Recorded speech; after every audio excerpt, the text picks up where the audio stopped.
What if I told you Ferrari was never supposed to exist?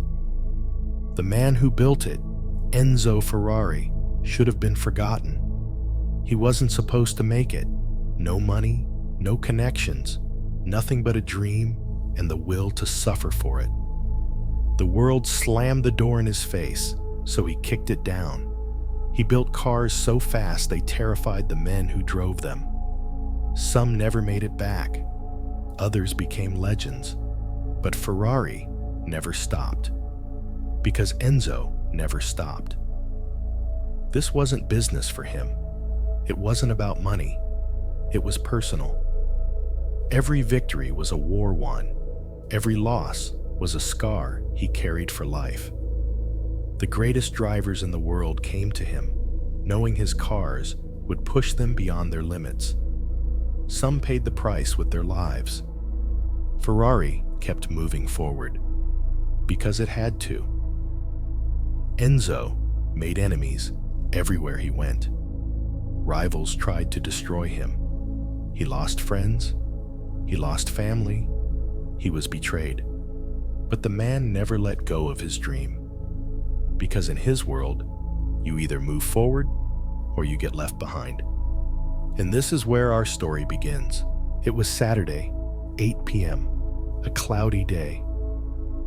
The sky wept over Modena, a small town in Italy. Heavy drops struck the cobbled streets, turning dust into puddles and softening the echoes of the world. A young boy stood on the roadside, his coat soaked through, shoes half sunk in the mud. He didn't flinch. His eyes were locked ahead, waiting. A distant growl rumbled through the air, low and steady, like a storm creeping over the horizon. The boy's fingers curled into his sleeves. His breath held tight inside his chest. The growl sharpened into a roar. A machine burst into view. A car, unlike anything most had seen before. It ripped across the wet earth, wheels spraying mist, its engine howling as if it had a soul of its own. The boy felt it more than he saw it. The way the ground trembled beneath his feet, the way the sound wrapped around him, pressing into his bones. It wasn't fear that held him frozen. It was awe. The car vanished as quickly as it arrived, swallowed by the rain and the twisting road beyond. But something lingered, a question, an ache, a need to understand what made that machine come alive. That boy was Enzo Ferrari, and from that moment, speed was no longer something he watched. It was something he would chase for the rest of his life. But speed was cruel. It didn't wait. It didn't slow down. And before Enzo could follow it, his world collapsed around him. War had a way of taking things. It stole lives, dreams, and futures without hesitation. For Enzo, it took his father first. Illness swept through their home, and soon his older brother, Alfredo, known as Dino, was gone too. The laughter that once filled the Ferrari household faded into silence. Where there had been warmth, there was now emptiness. Grief came in waves, and Modena, a city already struggling, felt colder than before.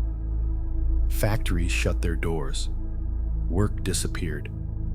Enzo, barely 16, was no longer a boy standing in the rain, dreaming of fast machines. He was a young man trying to hold together the pieces of a broken life. But something inside him refused to crumble. He had seen a car tear through the storm, defying the elements. Machines didn't feel sorrow. They didn't stop moving when the world around them fell apart. If he could hold the wheel of one, maybe he could outrun the weight pressing on his chest. Maybe he could carve a path forward, away from the loss, away from the silence. But war was not finished with him yet. Italy was bleeding. The war had turned fields into battlefields, streets into graveyards. Enzo had no choice but to march forward, enlisted into the army like thousands of others. His hands, meant for steering wheels and metal, now held a rifle. The days were long, the nights longer. Hunger gnawed at his ribs, and sickness crept through the ranks like a silent predator. His body weakened, his spirit did not. When influenza finally struck him down, it might have seemed like another loss, another dream slipping away. But fate had other plans. The illness forced him out of the war before the fighting could take more from him. When he returned to Modena, the world was different. Men who had left as dreamers came back as ghosts. The old life, the childhood fascination with roaring engines, felt distant. But one night, as he walked through the quiet streets, something cut through the silence. An engine, raw and unfiltered, echoed through the air. The sound stirred something inside him, something that had been buried beneath years of loss and struggle. It was a reminder that speed had not disappeared. It was still out there, waiting. A newspaper article changed everything. A small car company in Turin was looking for test drivers. They needed men who could tame machines, push them to their limits, and bring back valuable knowledge for engineers. It wasn't racing, but it was close. Enzo packed what little he had and boarded a train north. The road to Ferrari had begun. The air in Turin smelled of oil and ambition. The workshop where Enzo arrived was nothing like the metal shop his father had once run. It was alive, filled with the sounds of engines coughing to life, tools clanging against steel, men speaking in hurried, excited tones. His first task was simple: drive. Take the car, feel its limits, and report back on its strengths and weaknesses. It should have been exhilarating, but the first time he stepped into the driver's seat, the pressure nearly crushed him. The machine beneath him was not forgiving. It rattled, bucked, and screamed under stress. The pedals were stiff, the gearbox stubborn. A mistake would mean more than embarrassment. It could mean the end of the opportunity he had fought to find. His hands tightened on the wheel. He listened, not to the noise, but to the language of the car. Every vibration, every shift in weight, every note of the engine had something to say. If he could understand it, he could control it. Lap after lap, the car became an extension of him.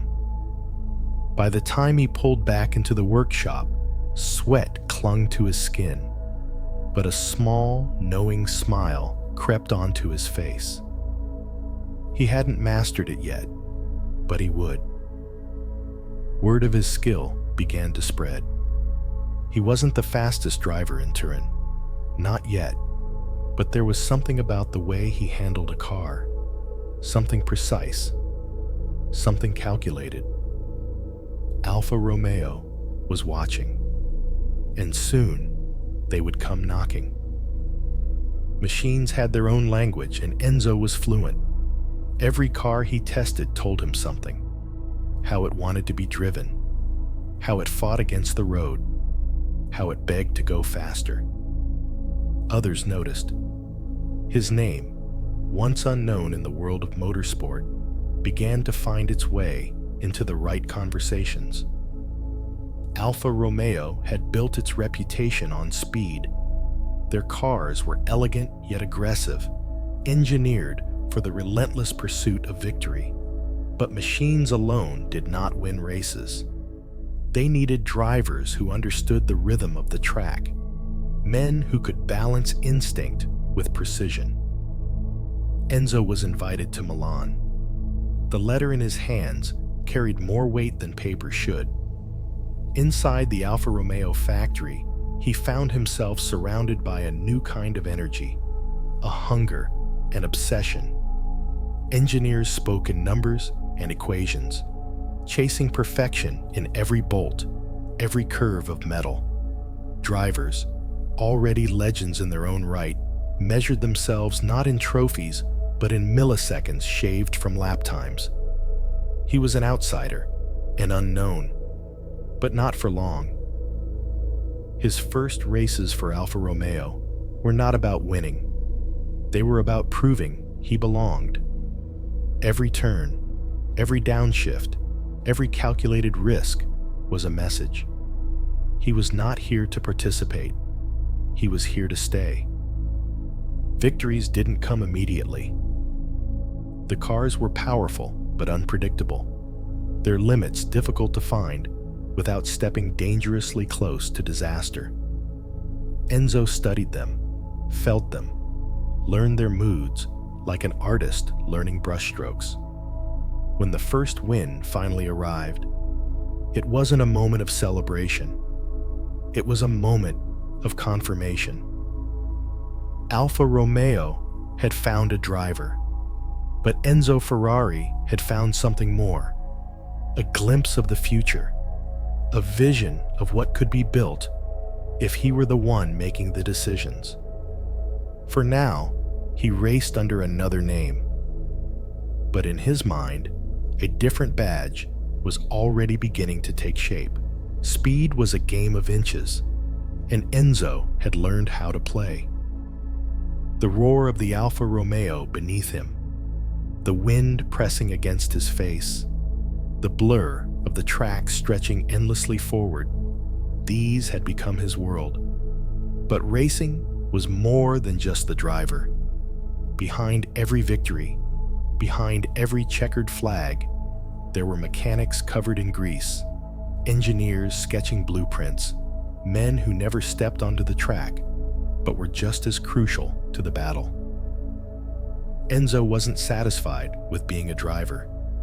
He wanted control, not just over the car, but over everything. The strategy, the engineering, the people who turned wrenches and dreamed of speed. Alfa Romeo trusted him. He had proven his worth. So when he came to them with a proposal to create a racing division under their name, a team built for dominance, they listened. Scuderia Ferrari was born. At first, it was small. A handful of mechanics, a few dedicated engineers, a roster of drivers willing to push Alfa's machines to their limits.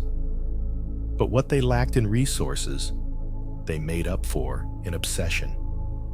Every late night spent fine-tuning an engine, every hour devoted to understanding the science of speed, brought them closer to something great. Enzo was no longer the boy standing in the rain, watching in awe as speed roared past. He was the one creating it, but success was never guaranteed. Racing was brutal, machines broke, drivers fell, and the road ahead was paved with as much failure as triumph. Scuderia Ferrari had begun its journey, but the world had a way of testing those who dared to dream. Engines growled in the dimly lit garage. Wrenches clanked against metal. The air smelled of oil and ambition. Scuderia Ferrari was no longer an idea. It was alive. Enzo stood among his men, eyes sharp, voice steady. Each machine in the room was a battlefield waiting to be conquered. Each driver a warrior trained to push past fear. They weren't here to participate. They were here to win. At first, the team had no cars of their own. They fielded Alfa Romeos, modifying them, extracting every ounce of speed possible. But this wasn't enough. Enzo wanted more control, more power over the machines that carried his team's name. Victories came, but they were never enough. Racing was relentless. Every success brought new challenges, new competitors eager to take the crown. Every failure was a reminder that speed was cruel, that perfection was always a fraction of a second away, but never fully in grasp. The men who drove for Scuderia Ferrari weren't just employees. They were soldiers in Enzo's war against mediocrity. The best drivers in Italy gravitated toward the team, not only for the chance to race, but for something deeper. Enzo didn't just demand excellence. He inspired it. But speed had a price. And in the years ahead, Enzo would learn that some prices were heavier than others. Racing did not forgive mistakes. A driver misjudged a turn by a fraction of a second, and suddenly, the world turned upside down. Metal twisted, tires shredded. The roar of the engine was silenced by the sickening crunch of impact. Enzo watched it happen more than once. The men who climbed into these machines knew what they risked. Some walked away, battered, but breathing. Others did not. It was the cruelest truth of racing. The faster you went, the closer you came to the edge of life itself. Each loss weighed on Enzo. Each driver who never returned to the pits left a scar that no trophy could erase. But he did not stop. He could not. To slow down meant to be overtaken, to be forgotten, to let fear dictate the future. Scuderia Ferrari grew. More victories, more risks, more names added to both the record books and the lists of those who had given everything for speed. But as Enzo pushed his team forward, another storm was brewing, one that no amount of skill or preparation could outrun. The world was changing, and war was coming again. The roar of engines gave way to the rumble of distant artillery. Racing had always been a battle, but this was a different kind of war, one that had no finish line. World War II reached Italy with unforgiving force. Factories shut down, streets emptied, and the echoes of competition were drowned out by the sounds of a world collapsing. The machines built for speed became machines built for survival. Enzo's factory in Modena was no longer a place of innovation. It was a target. The war machine needed materials, and the factory, like so many others, was seized for military production. He had no choice but to shift focus. Instead of race cars, the facility produced grinding machines and ball bearings, feeding a war he wanted no part of. Bombers passed overhead, and when the alarms screamed, the workers ran. One night, the inevitable happened. A wave of explosions tore through the factory, reducing years of effort to rubble. Ash filled the sky where once the dreams of speed had risen. But Enzo wasn't the kind of man to let destruction be the final chapter. The factory could be rebuilt. Ferrari would rise again. He just needed to survive long enough to see it happen. When the war finally ended, Italy was in ruins. Cities lay in pieces, industries shattered. But among the wreckage, Enzo saw an opportunity. He wasn't starting over, he was starting something new. Scuderia Ferrari had been an extension of Alfa Romeo, but that partnership was gone. This time, Ferrari wouldn't race someone else's machines. This time, the name Ferrari would stand on its own. With what little remained of his resources, Enzo relocated to Maranello, a quiet town untouched by war's worst destruction. Brick by brick, the factory was rebuilt, not as a workshop for others, but as a birthplace for something entirely his own. The world was different now. Alfa Romeo, Maserati, and the other giants of the pre-war era were struggling to find their footing. Racing, once a thrilling spectacle, now had to justify its existence in a world that had seen too much death. But speed had not lost its allure. If anything, people needed something to believe in again, something to remind them of progress, of excitement, of life. Enzo was ready to give it to them. The first true Ferrari was coming, and the world was about to meet a machine unlike anything before. The roads of post-war Italy carried more than just dust and debris. They carried the weight of a country rebuilding itself, of men searching for purpose, of dreams waiting to be realized. Maranello, a quiet town untouched by the worst of the destruction, became the backdrop for a rebirth, not just of a factory, but of a name that had been waiting too long to stand on its own. Inside the newly rebuilt workshop, mechanics worked with a precision that came from something deeper than skill. This was not an assembly line. It was a sanctuary where every bolt, every weld, every stroke of paint carried meaning. A machine was coming together. One that did not belong to Alfa Romeo. One that did not answer to anyone but Enzo Ferrari himself.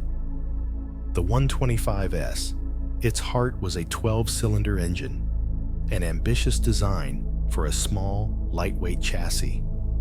12 cylinders, when others were building 4s and 6s. It was excess, some said, unnecessary, but Enzo saw the future in its deep, throaty growl. Power was not to be rationed.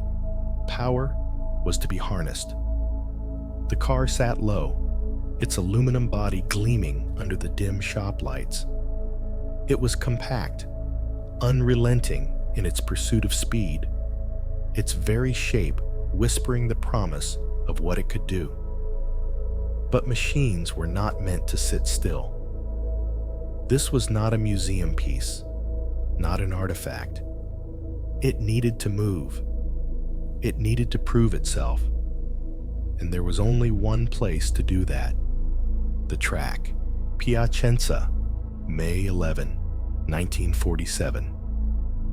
The town had seen races before, but this was different. The name Ferrari had never appeared on an entry list without Alfa Romeo beside it. This was new, unknown.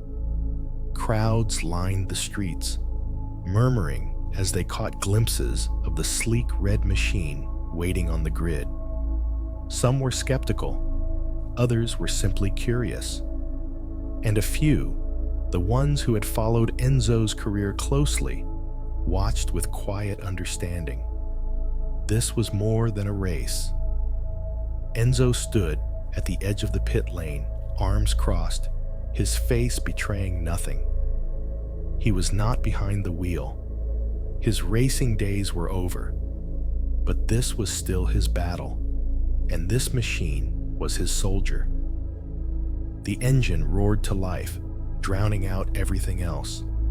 It was a sound unlike any other, higher pitched, almost aggressive, a symphony of controlled fury.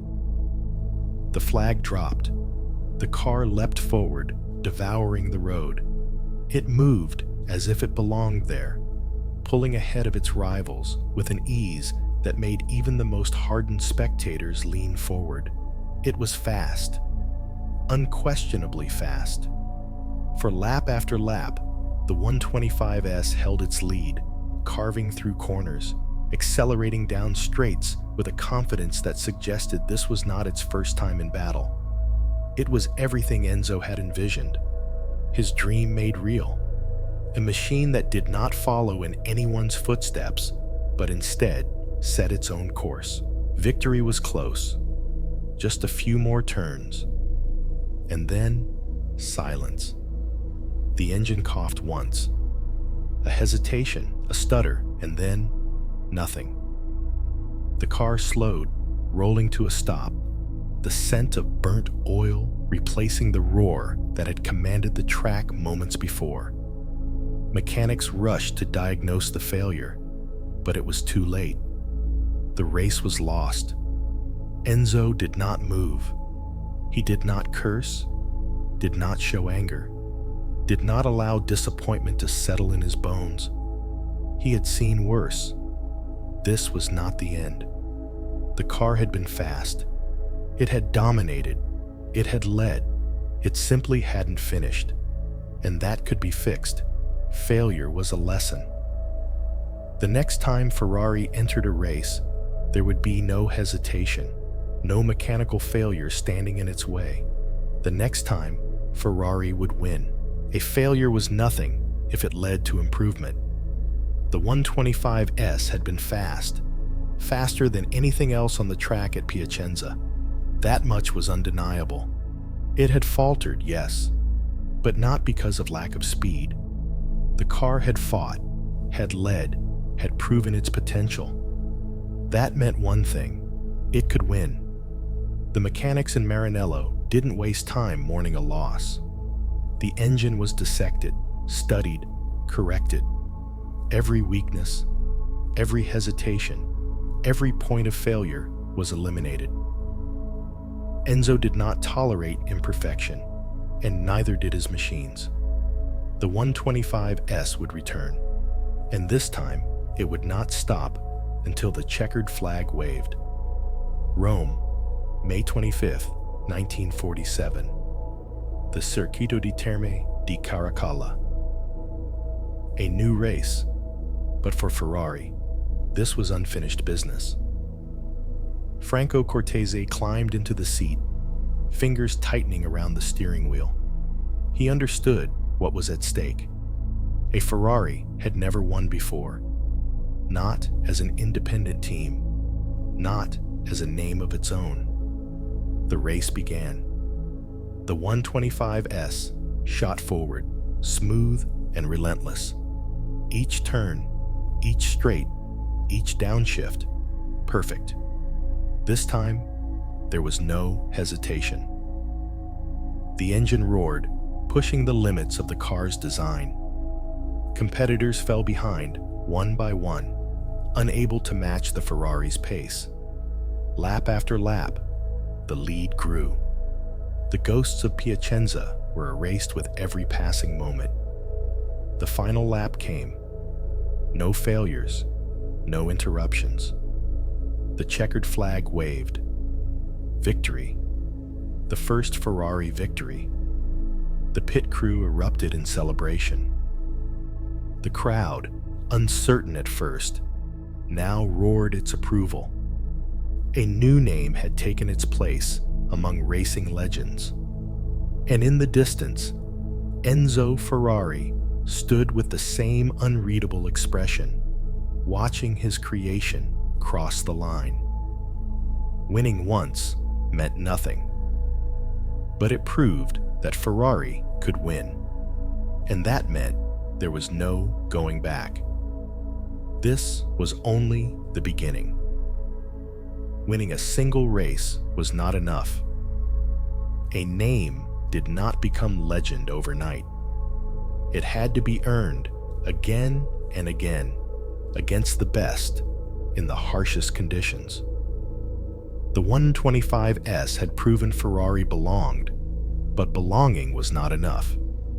Enzo wanted dominance, and that meant taking on the greatest name in motorsport, Alfa Romeo. Alfa had ruled before the war. Their cars, their drivers, their legacy, they were giants. And Ferrari was still a name in its infancy.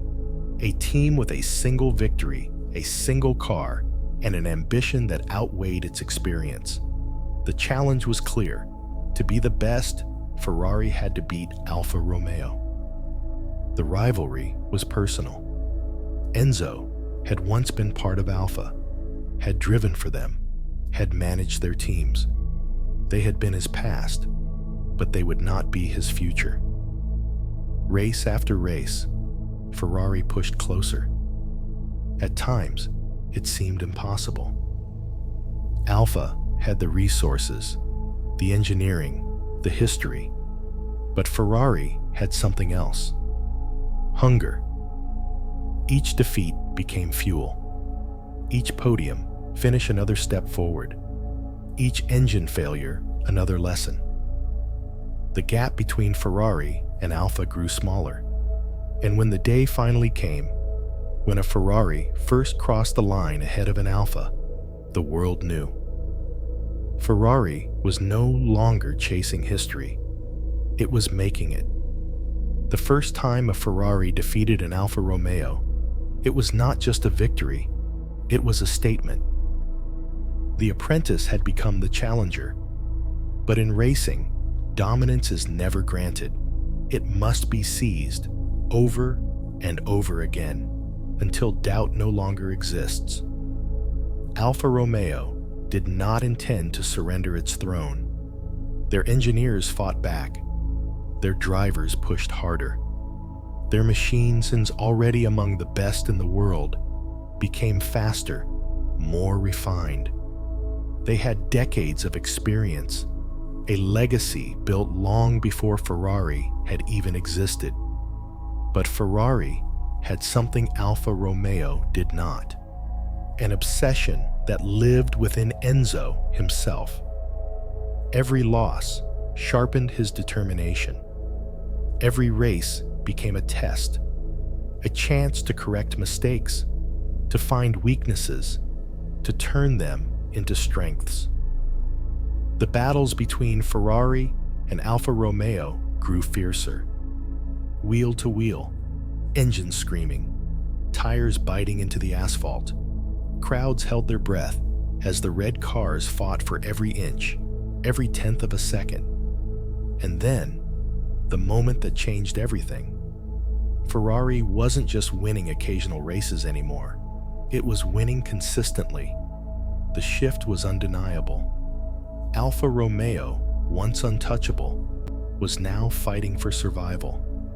Their once guaranteed victories became desperate battles. Enzo had done more than just challenge them. He had taken the fight directly to them, and he was winning.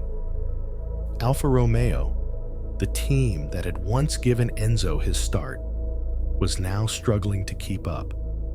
And in a move that stunned the motorsport world, they made a decision that no one saw coming. They withdrew from Grand Prix racing. The king had stepped down, and Ferrari was left standing. The throne was empty, and Enzo Ferrari was more than ready to claim it. Ferrari was no longer an underdog, no longer a challenger. It was the team to beat. But Enzo knew better than anyone. Winning a race was one thing. Staying on top was another. Now, with Alfa Romeo gone, new rivals emerged. Maserati, Mercedes, British teams with fresh ideas and lighter, faster cars. The fight was far from over, and the legend of Ferrari had only begun. Alfa Romeo's departure had left a silence in the world of Grand Prix racing, but it was not the silence of peace. It was the pause before the next battle. Ferrari had climbed to the top, but the throne was not built for comfort. It was built for war. For the first time, Enzo Ferrari was not the pursuer. He was the pursued. Every team that had once watched from the shadows now saw an opening. Ferrari was the new leader, and leaders were meant to be challenged. Maserati sharpened their engines. Mercedes studied every advantage. British manufacturers, once considered outsiders, began crafting lightweight machines designed to disrupt the balance of power. Enzo was not blind to this. He had spent a lifetime studying the rhythm of motorsport, had watched giants rise and fall. He knew that victory, once achieved, did not last forever. The moment a team believed itself invincible was the moment its downfall began. The men in Maranello understood this too. Mechanics tightened every bolt with the precision of surgeons, knowing that a fraction of a second could mean the difference between a championship and irrelevance. Engineers spoke in hushed voices over drafting tables, chasing the next evolution in speed. The factory did not rest because the world outside was waiting for them to fail. The weight of the crown pressed down, but Ferrari had no intention of giving it up. A dynasty was not built on reputation alone. It was built with steel, with rubber, with roaring engines that shook the ground beneath them. The cars that carried the Ferrari name were more than machines. They were weapons. And in the early 1950s, a new one was taking shape inside the walls of Maranello. The Ferrari 375. It was not designed to be beautiful, though its curves seemed sculpted by the wind itself. It was not built to be admired, though crowds could not take their eyes off it. It was built to conquer. Beneath its hood, a V12 engine pulsed like a living thing. It was not simply powerful, it was relentless. The exhaust note, higher pitched than its competitors, sang the song of something dangerous, something barely contained. When it moved, it did not glide. It attacked. But a machine was only as good as the man who controlled it. Behind the wheel sat Alberto Ascari, a driver with a mind as sharp as his reflexes. He was not reckless, nor was he cautious. He was precise. He understood what Ferrari had built, and he knew how to wield it. The moment the 375 touched the track, everything changed. The competition had studied Ferrari, had prepared for them. None of it mattered.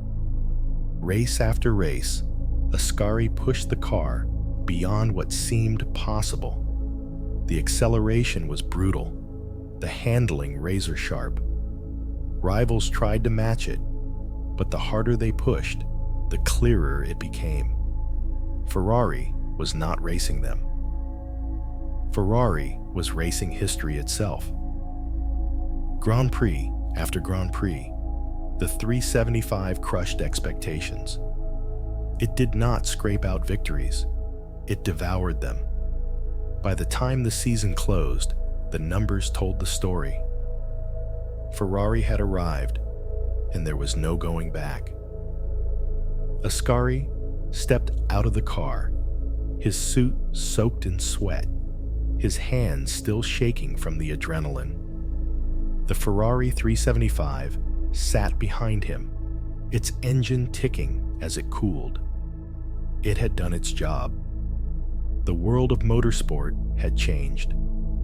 Ferrari was no longer an underdog. It was no longer the challenger. It was the new ruler of Grand Prix racing. The question was no longer whether Ferrari could win. It was whether anyone else even stood a chance. Winning a race was one thing. Winning a championship, that was something else entirely.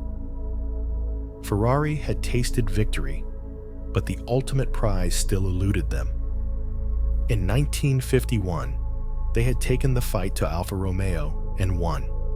The 375 had proven itself, and with it, Ferrari had claimed its first official Grand Prix victory. But the world title? That belonged to Juan Manuel Fangio and ALFA. Enzo was never satisfied with second place.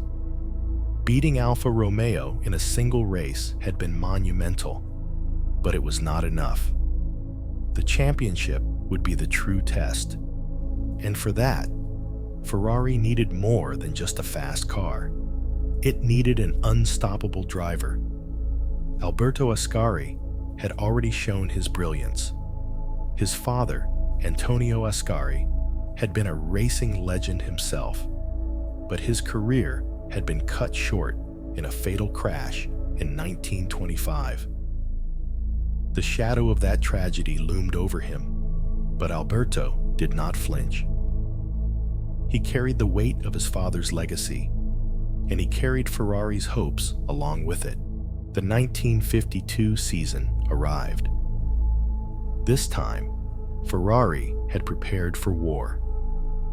The new machine, the Ferrari 500, was lighter, nimbler, and built for the kind of precision that Ascari demanded. Its inline four engine was smaller than the V12 monsters of previous years, but it was efficient, reliable, and perfectly suited to the new Formula 2 regulations that had been introduced for Grand Prix racing. Ascari climbed into the cockpit, and when the season began, it was clear he was on a different level. Race after race, he dominated, not by small margins, but by enormous ones. The Ferrari 500 was perfectly balanced, and in Ascari's hands, it became untouchable. A streak began. One victory, then another. The competition faded in the distance. By the time the season ended, there was no debate. Alberto Ascari was the world champion. Ferrari had done it. Their first drivers' championship. Their first undisputed claim to supremacy. Enzo did not celebrate in the way others did. He did not drink champagne or cheer wildly in the pits. He simply watched, arms folded, nodding once. Because this was never about a single victory. This was about building something that would last. And the next season, Ferrari did it again. Ascari won back-to-back championships in 1952 and 1953. 9 consecutive Grand Prix victories, a record that would stand for nearly 60 years. The message was clear. Ferrari was no longer an underdog. It was now the team to beat. Dominance in racing is temporary. The moment one team sits comfortably at the top, another prepares to take their place. Ferrari had crushed the 1952 and 1953 seasons, but in the distance, a familiar name was stirring. Mercedes-Benz. Before the war, they had been one of the greatest racing teams in history. The Silver Arrows, sleek, powerful machines that had terrorized circuits across Europe. But after the devastation of World War II, Mercedes had disappeared from Grand Prix racing. Their program put on hold. Now, they were returning. And they weren't coming back to compete. They were coming back to dominate. Enzo saw the threat immediately. He knew what Mercedes was capable of. The German engineers were relentless, meticulous, and backed by enormous resources. When they built a machine, it was a masterpiece of engineering. And the driver they had chosen to lead them? Juan Manuel Fangio, the man who had denied Ferrari the championship in 1951. The man who had already won 2 world titles. The greatest driver of his generation. In 1954, Mercedes unveiled the W196, a machine unlike anything else on the grid. Sleek, streamlined, built with a level of precision that seemed almost inhuman. And in Fangio's hands, it became unstoppable. Ferrari fought. They introduced new designs, pushed the limits of their engineering, but the tide had shifted. Fangio and Mercedes were too strong. The 1954 and 1955 seasons belonged to them. Ferrari, after 2 years of dominance, had been forced to watch from behind. The reign of the Silver Arrows had begun, and for the first time in years, Ferrari was the hunter once more. But Enzo had never feared the chase.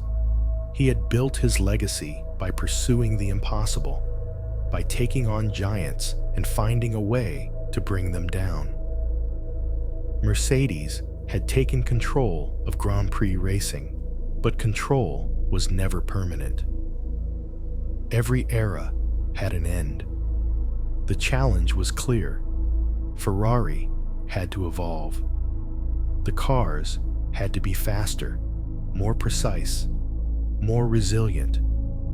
Every weakness had to be stripped away, every ounce of potential uncovered. The engineers in Maranello worked night and day, sketching, sculpting, testing. Failure was not an option. But just as Ferrari sharpened its weapons for battle, tragedy struck the world of racing. It was June 11, 1955, the 24 hours of Le Mans. A routine pit stop, a slight miscalculation, and in a single instant, a Mercedes-Benz 300 SLR was sent flying into the crowd. The car disintegrated on impact, sending burning wreckage into the stands. Over 80 spectators lost their lives. It was the deadliest disaster in motorsport history. The world fell silent. The sport itself seemed to stand on the edge of oblivion. Governments called for racing to be banned entirely. Sponsors pulled away. Fans questioned whether speed was worth the cost.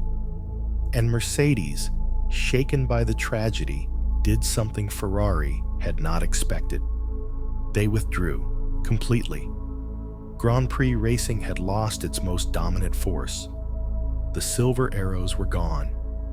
The throne was empty once more. But Enzo Ferrari knew better than to celebrate. The sport had changed, and if Ferrari wanted to survive, it had to change with it. Survival required reinvention. Racing had become more than raw speed. The crashes, the deaths, the chaos. It had forced teams to think beyond power alone. Ferrari had always been aggressive in its designs, but now the focus had to shift. The cars needed to be controlled at high speeds, their balance perfected, their durability pushed beyond limits. Safety could no longer be an afterthought. The engineers in Maranello got to work. The next Ferrari had to be more than fast. It had to be a masterpiece of precision. The result was the Ferrari D50, a machine built for balance. Side-mounted fuel tanks improved weight distribution. Low-slung aerodynamics made it more stable in corners. It was not simply a car. It was a response to everything the sport had become. And at the wheel of this machine, Ferrari found the perfect driver, Juan Manuel Fangio, the same Fangio who had crushed them with Mercedes, the man who had stolen championships from them, the greatest driver of the era. Now, he was theirs. Fangio had seen the writing on the wall. Mercedes was gone, and if he wanted to keep winning, Ferrari was the only place to be. He signed with Enzo for the 1956 season, and from the very first race, it was clear Ferrari was back. The battles were fierce. Maserati fought them. British teams emerged as dark horses.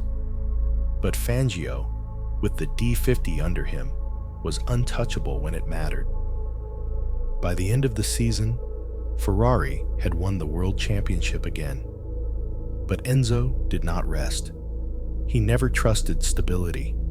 and his instincts were right, because the man who had just brought Ferrari its greatest victory was about to walk away. Juan Manuel Fangio had nothing left to prove. He had won world championships with Alfa Romeo, Maserati, Mercedes, and now Ferrari. No driver had ever controlled the sport as completely as he had, and yet he was not a man bound by loyalty. He was a mercenary, moving wherever the strongest machine could be found. Enzo Ferrari should have expected it.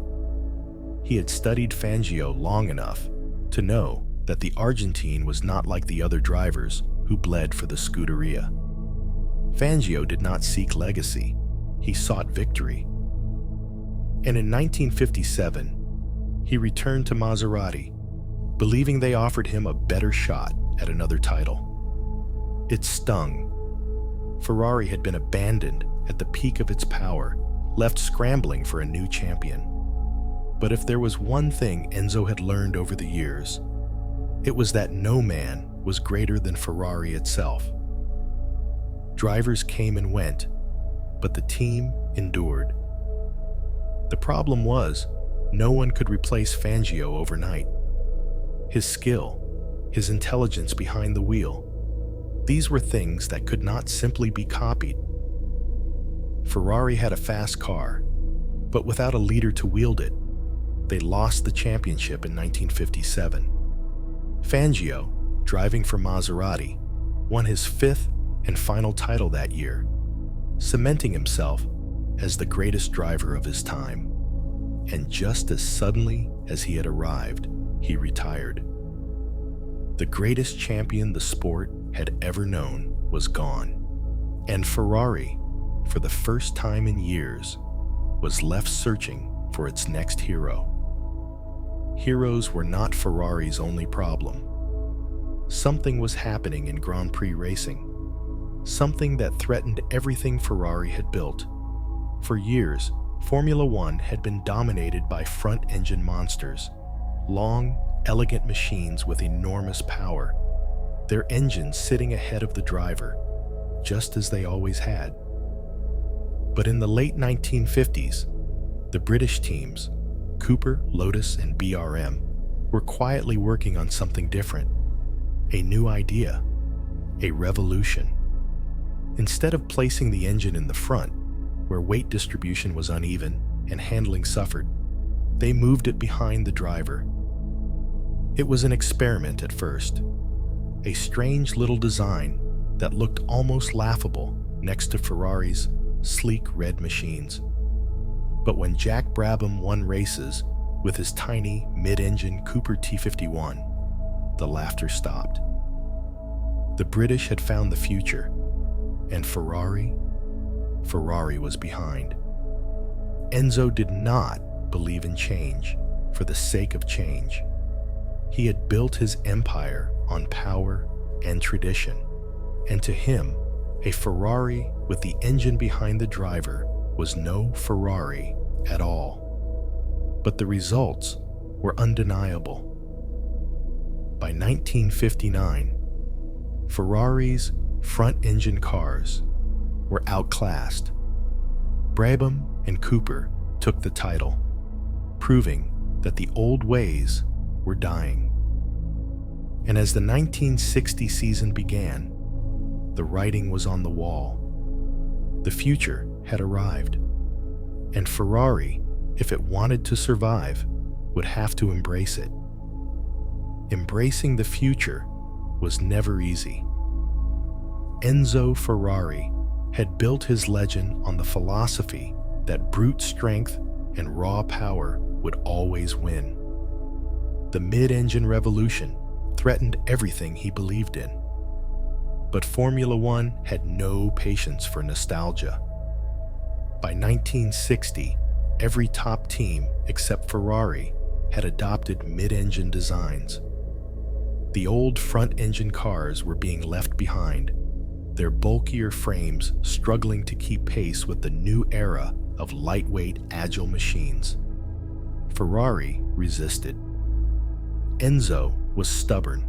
refusing to believe that a rear-mounted engine could offer the same stability as his tried-and-true setups. But resistance came at a cost. Ferrari was no longer winning. The 1960 season was a disaster. Not a single victory, not a single moment of dominance. Enzo was left with no choice. If Ferrari wanted to return to the top, it would have to adapt. And so, deep inside Maranello, the first mid-engine Ferrari was born. The Ferrari 156, a machine unlike anything the Scuderia had ever built. Compact, balanced, designed to match the British invaders blow for blow. The front engine era was dead, and Ferrari had finally accepted it. But the question remained, had they accepted it too late? Too late or not, Ferrari had one last chance to prove itself. The 1961 season arrived, and with it, the Ferrari 156, its most radical design yet. The car's distinctive nose, shaped like the open mouth of a predator, earned it the nickname Shark Nose. It was Ferrari's gamble, their last hope of reclaiming what had been lost. And in the hands of a young driver named Phil Hill, it became a weapon. Hill was not like the European legends who had come before him. He was an American, quiet, thoughtful, almost too gentle for the violent world of Grand Prix racing. But when he drove, something changed. He became ruthless, methodical, faster than anyone had ever given him credit for. And in 1961, with the Ferrari 156 beneath him, he did the unthinkable. He won, again and again. The Shark Nose was dominant, carving through the competition like a blade. The British teams had introduced mid-engine technology, but Ferrari had perfected it. The season built toward its climax, a championship fight between Hill and his own teammate, Wolfgang von Trips. But fate had a cruel twist waiting. At Monza, the final race of the season, von Trips was involved in a horrific accident. His Ferrari launched into the air, crashing into the crowd. 15 spectators lost their lives, along with von Trips himself. It was a victory soaked in tragedy. Phil Hill became the first American Formula One world champion, and Ferrari reclaimed its throne. But there was no celebration in Maranello. Enzo Ferrari had lost another driver, another young talent, gone in an instant. The Shark Nose had won, but the cost was heavy. And as Enzo sat in his office, staring at the championship trophy, he knew one thing for certain. Ferrari's greatest battles were still ahead. Ferrari had conquered the world once more, but the taste of victory was bitter. The 1961 championship should have been a moment of celebration, a statement that Ferrari, after years of struggle, had adapted, evolved, and reasserted its dominance. But Monza had cast a shadow over it all.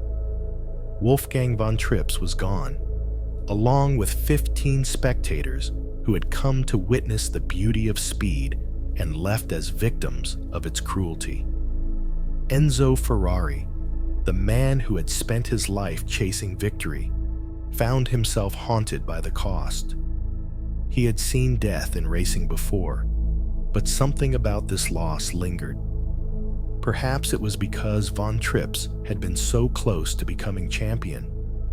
Perhaps it was because the sport had changed, yet its dangers had remained the same. Ferrari was at the top once more, but the world of motorsport was evolving in ways that went beyond aerodynamics and engine placement. Governments were stepping in. Safety regulations were being whispered about in meeting rooms. The sport could not afford another disaster, and neither could Ferrari. Yet, even as Enzo wrestled with the weight of loss, the machine of Ferrari could not stop moving. There was always another season, another challenge. And this time, the challenge came not from the track, but from within. Because in 1962, the very foundation of Ferrari itself was about to crack. The trophies were piling up, but inside the walls of Maranello, pressure was building.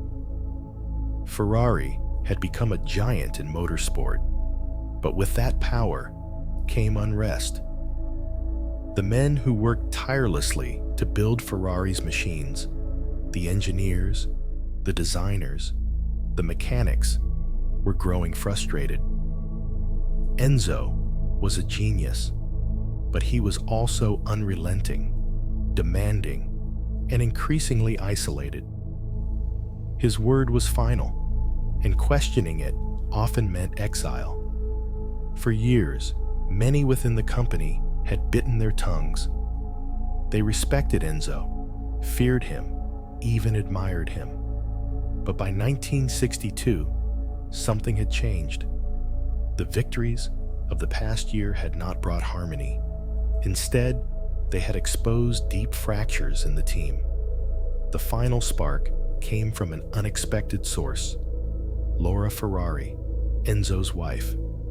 She had grown more involved in the company's affairs, and many of Ferrari's top men felt her presence was a distraction and interference in their work. Tensions boiled over. Accusations were whispered behind closed doors. Resentment festered. And then, the unthinkable happened. A mass resignation. Key engineers, mechanics, and top executives, some of Ferrari's greatest minds, walked out. They had been the backbone of the team, the very people who had built the championship-winning cars. And now, they were gone. It was a mutiny. For the first time in Ferrari's history, its greatest threat wasn't an outside rival, it was itself. And as Enzo Ferrari watched his men leave, one by one, he knew this was not a problem that could be solved with speed. Ferrari had survived wars, betrayals, and the deaths of legends. But could it survive its own destruction? The echoes inside Ferrari's factory had changed. Once, the air was thick with voices. Engineers debating over blueprints, mechanics shouting instructions, wrenches clanking against steel. The heartbeat of Ferrari had always been its people, the relentless craftsmen who turned vision into speed. But now, their absence was louder than any sound. The men who had walked out in protest had not been mere workers. They were Ferrari's best minds, the very people who had designed and built the machines that conquered the world. Carlo Chitti, the genius engineer; Giotto Bizzarini, the architect behind the V12 engines. Their names were etched into Ferrari's greatest victories, yet they were gone, leaving behind a factory that suddenly felt hollow. Enzo Ferrari walked through the empty halls of Maranello, past the desks where his designers once sketched the future, past the workstations where mechanics had fine-tuned the engines that had roared down Monza's straights. Gone. All of it. His company had been betrayed before, by drivers who left for rival teams, by businessmen who tried to take control. But this was different. This was personal. He had not only lost his best men, he had lost time. And in racing, time was everything. The 1962 season was already beginning, and Ferrari was caught off guard. The other teams, British outfits like Lotus and BRM, had spent the winter refining their machines. Ferrari, on the other hand, was suddenly scrambling just to survive. The world would not wait. Ferrari had no choice but to rebuild from the ashes. But rebuilding required something Ferrari had never accepted before. It required change. Change had never come easily to Ferrari. Enzo was a man of instinct, not compromise. He had spent his life dictating how things would be done, refusing to let outside forces shape the company he had built. But this time, his stubbornness had cost him dearly. The departure of his top engineers had left his cars outdated before they even touched the track. Ferrari's latest machine, the 156, was still competitive, but its dominance was slipping. Meanwhile, Lotus had perfected the mid-engine design, and BRM had found reliability that had long eluded them. By mid-season, Ferrari was no longer the team to beat. The British cars were lighter, more agile, and their drivers were fearless. Jim Clark, Graham Hill, and John Surtees were carving their names into history, pushing their machines beyond what Ferrari's heavier, aging designs could match. But Enzo refused to panic. He watched from his office, listening to race reports as his cars struggled against the rising tide. Defeat was not foreign to him. He had seen it before. The difference now was that Ferrari's struggles were his own doing, and yet, even in the face of failure, he refused to bend. Instead of looking outward for help, he doubled down on his belief that Ferrari would rise again, not by following trends, but by forcing the world to catch up to him. But the world was no longer waiting. And as Ferrari slid further down the championship standings, the unthinkable happened. Enzo Ferrari's creation, the company he had bled for, was slipping from his control. It had always been the one thing Enzo Ferrari refused to surrender. Not to drivers, not to engineers, not to businessmen. Ferrari was his kingdom, and his word was law. But kingdoms were built on foundations of loyalty and fear, and when cracks formed, power could be taken away as easily as it was wielded. And now, in 1963, that control was slipping. The walkout of his engineers had not merely set Ferrari back on the racetrack, it had opened the door for outsiders to take advantage of his weakness. The Agnellis, the powerful family behind Fiat, had taken notice. So had potential investors from across the Atlantic. To them, Ferrari was still a name of prestige, but they saw what Enzo refused to admit. Without reinforcements, Ferrari's days at the top were numbered. Rumors began to swirl. Would Ferrari sell? Would it collapse? Would it fade into history like so many fallen empires? Enzo dismissed the speculation, but behind the scenes, he was being forced into negotiations. Offers arrived. Ford, the American giant, was watching. It had money, resources, and an obsession with proving itself in Europe. To Ford executives, Ferrari was both a prize and a challenge. And to Enzo, the idea of selling Ferrari to an American corporation was an insult. But even he knew he could not fight forever. He needed something to hold on to, some advantage to keep the walls from closing in. There was only one way to remind the world who Ferrari was: the racetrack. He would force Ferrari back into dominance, no matter the cost. But before he could return to racing glory, he would have to face his greatest betrayal yet. Meeting was set. In 1963, representatives from Ford arrived in Italy, believing they were about to finalize a historic deal. Ford would buy Ferrari. The money was on the table, and the Americans were confident. But what they did not understand was Enzo Ferrari was not a man to be owned. He let the Ford executives believe the deal was close. He let them tour the factory, shake hands with his men, feel as though they were already holding the keys to his kingdom. And then, in the final moments, he tore it all apart. The contract had one clause he could never accept. Ford would have control over Ferrari's racing division. That was his soul, his blood, his purpose. Enzo Ferrari rose from the table, looked the Ford men in the eye, and dismissed them. The deal was dead. Humiliated and furious, Ford's executives returned to America, but they did not forget. Henry Ford II took it personally. If Ferrari would not be bought, it would be beaten, and so a war was born. Ford would build a machine to destroy Ferrari at Le Mans.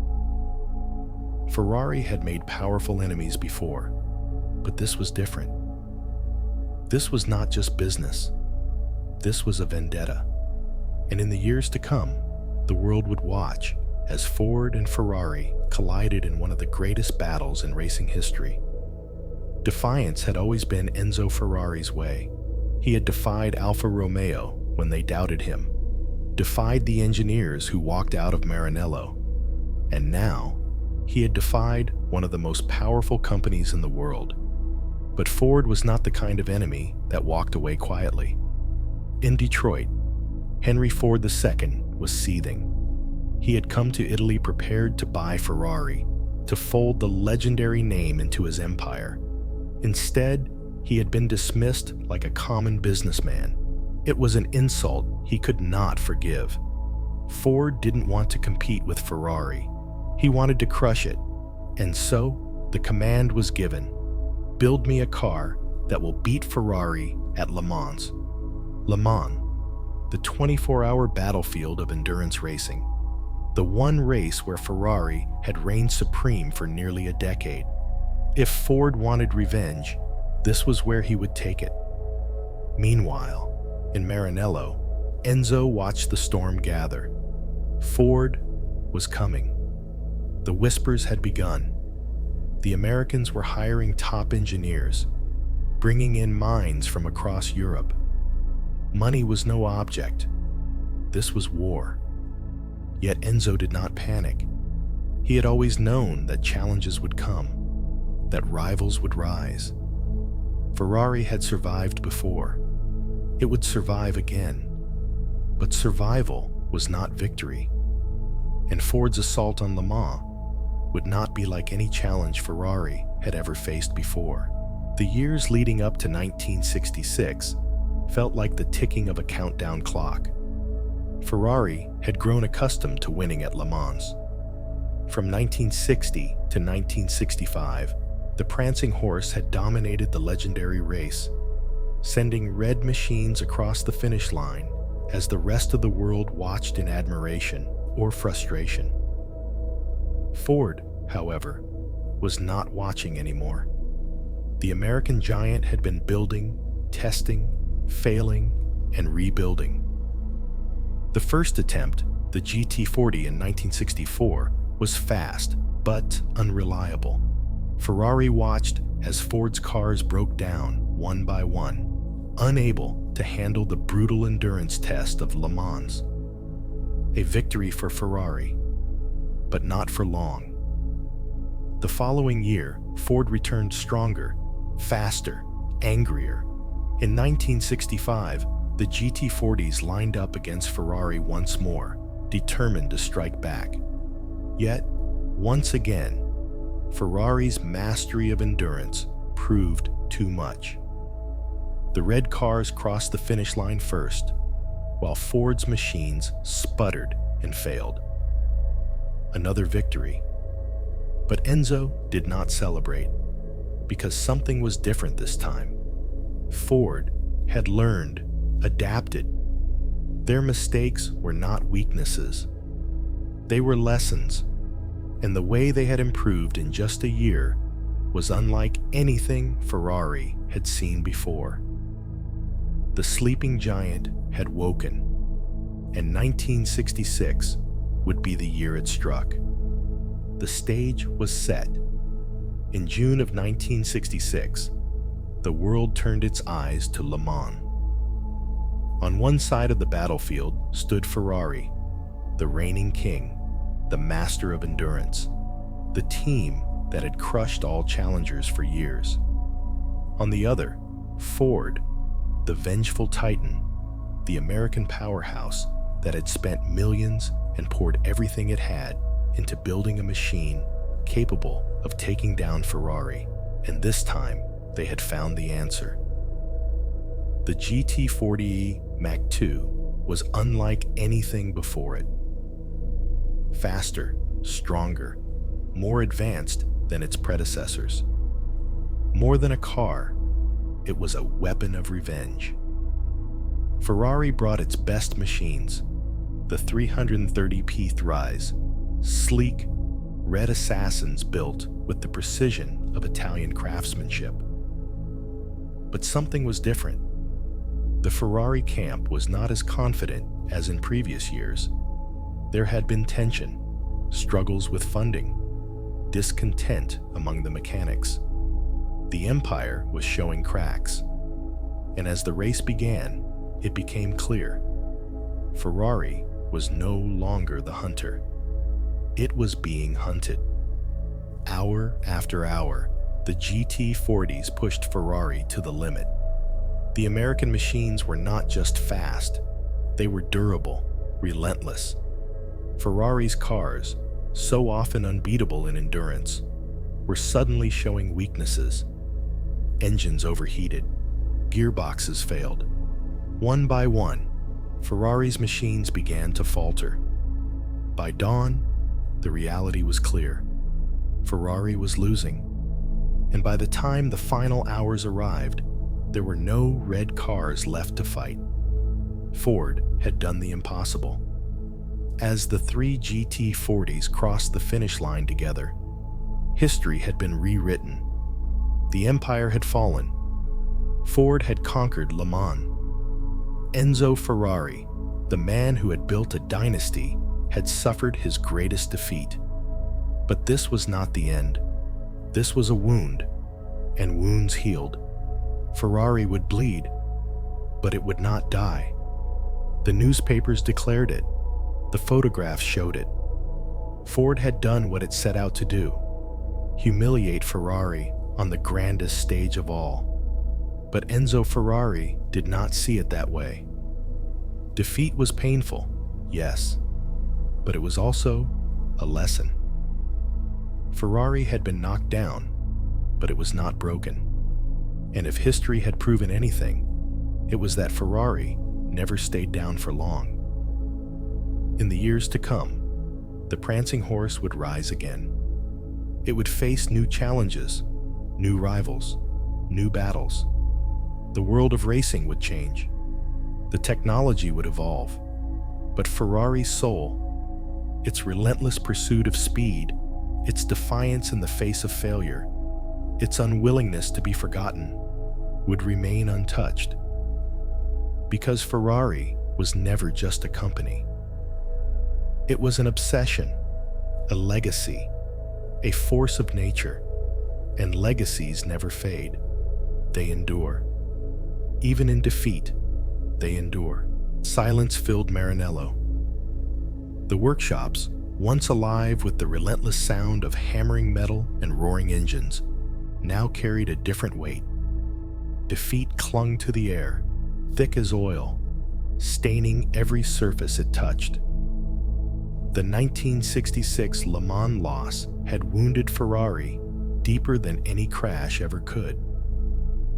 For years, Enzo Ferrari had ruled endurance racing with an iron grip, watching his machines conquer circuits across Europe. But now, in the wake of Ford's brutal triumph, the kingdom had been shaken. Mechanics moved with unease. Engineers studied blueprints with furrowed brows. Even the most loyal among them could feel it. This was not a normal loss. This was an invasion. Ford had arrived with American muscle, money, resources, and a hunger for destruction. It had built its army in plain sight, learned from its failures, and in one masterstroke, overwhelmed Ferrari at its own game. But Enzo did not mourn. Mourning was for the weak.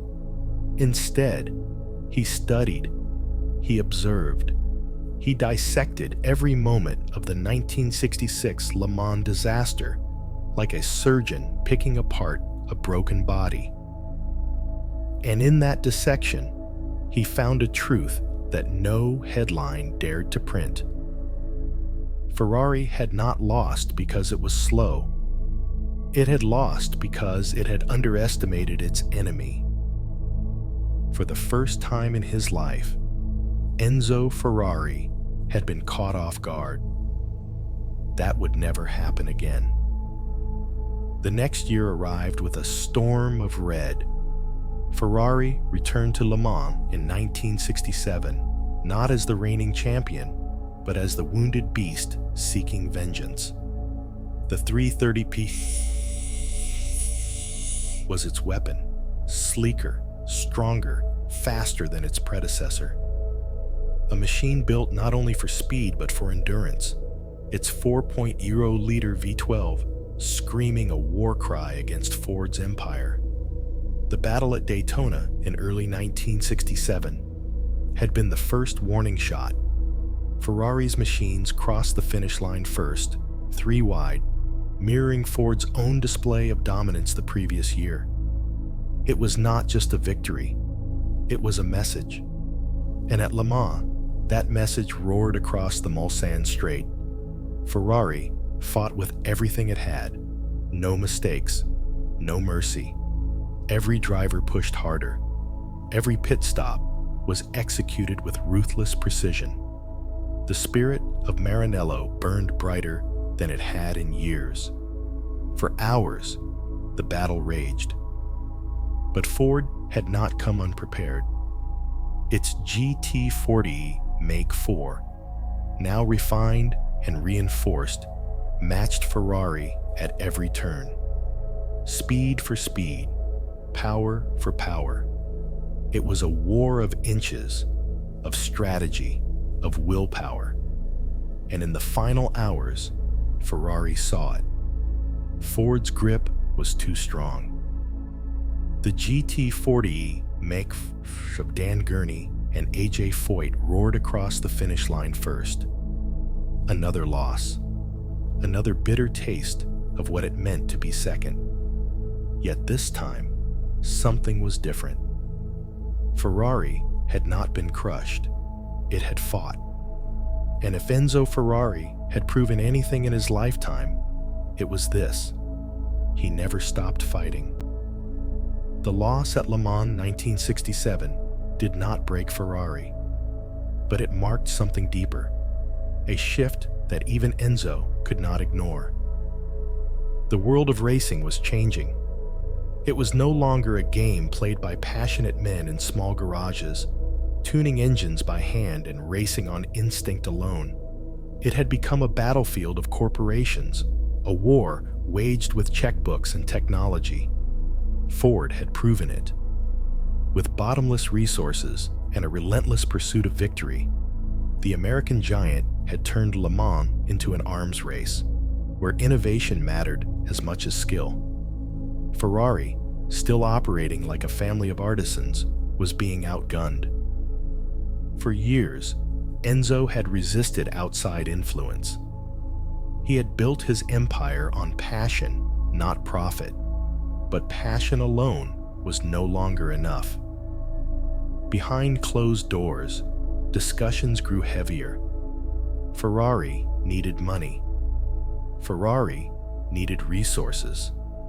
Ferrari needed a future, and there was only one way to secure it.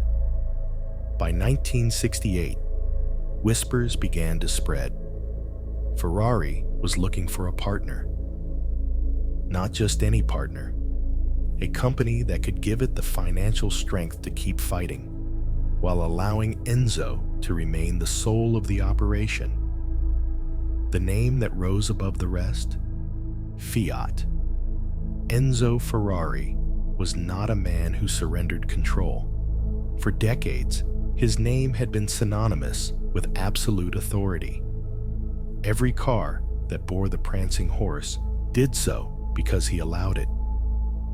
Every driver who sat in a Ferrari seat did so because he believed in them. Now, for the first time, he was preparing to share his kingdom. The deal with Fiat was inevitable. By 1969, Ferrari was struggling to keep up. Formula One costs were rising. Endurance racing demanded more than ever. Road cars, once a side project, were now critical to keeping the company alive. It was too much, even for him. And so, a decision was made. Fiat would take 50% of Ferrari, injecting much-needed funds into Maranello. In return, Enzo would keep control of racing. His team, his vision, his rules. For many, it was a deal with the devil. Had the great Ferrari, the man who defied giants, finally bowed to business?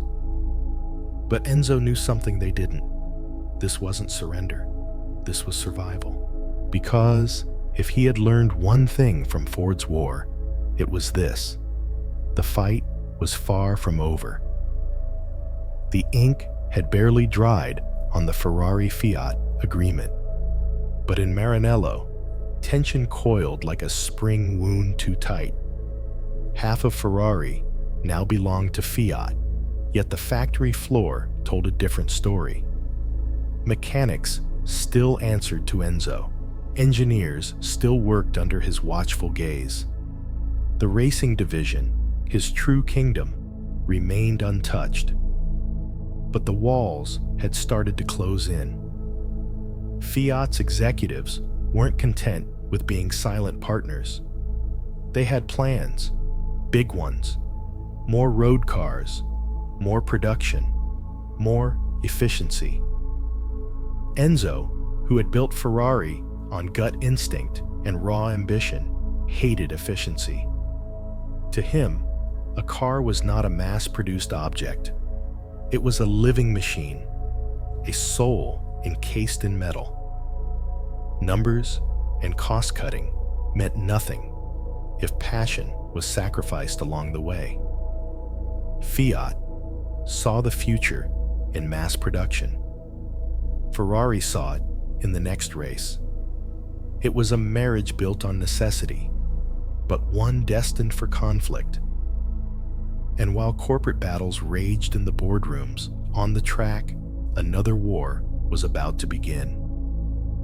Because in Formula One, a challenger was rising, a force that would test Ferrari like never before. Across the English Channel, Lotus was changing everything.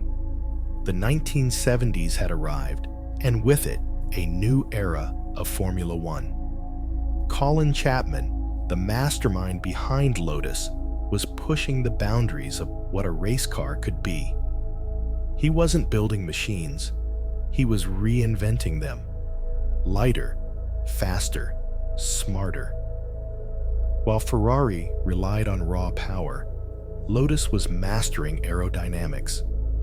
Chapman's radical ground effect design, which created unprecedented levels of downforce, was rewriting the rulebook. And suddenly, Ferrari wasn't at the top anymore. At race after race, the black and gold Lotus machines sliced through the air like knives, leaving Ferrari in their wake. Enzo saw it happening, yet for the first time in decades, he felt powerless to stop it. Because while Ferrari had always fought battles on the track, this one was different. This was a battle of science, and in the factories of Maranello, science had never been the priority.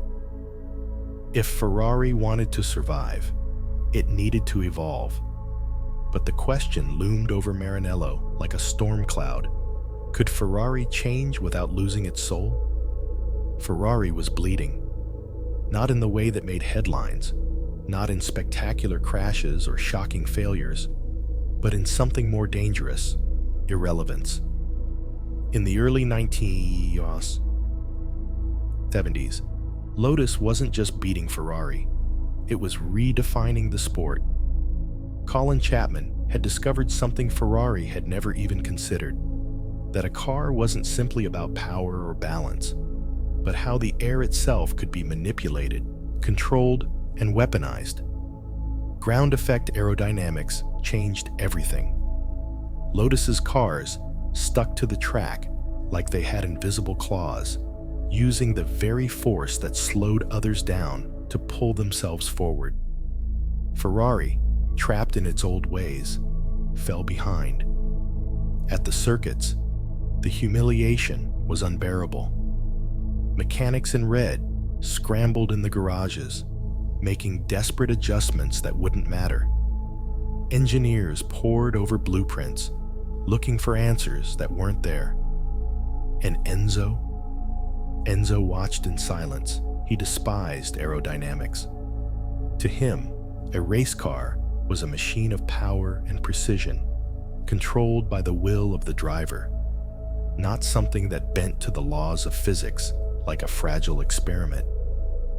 Yet, week after week, race after race, Lotus's sleek black and gold cars tore through the competition, while Ferrari's prancing horses stumbled like they had lost their legs. The press began to murmur. Was Ferrari outdated? Was Enzo Ferrari himself past his time?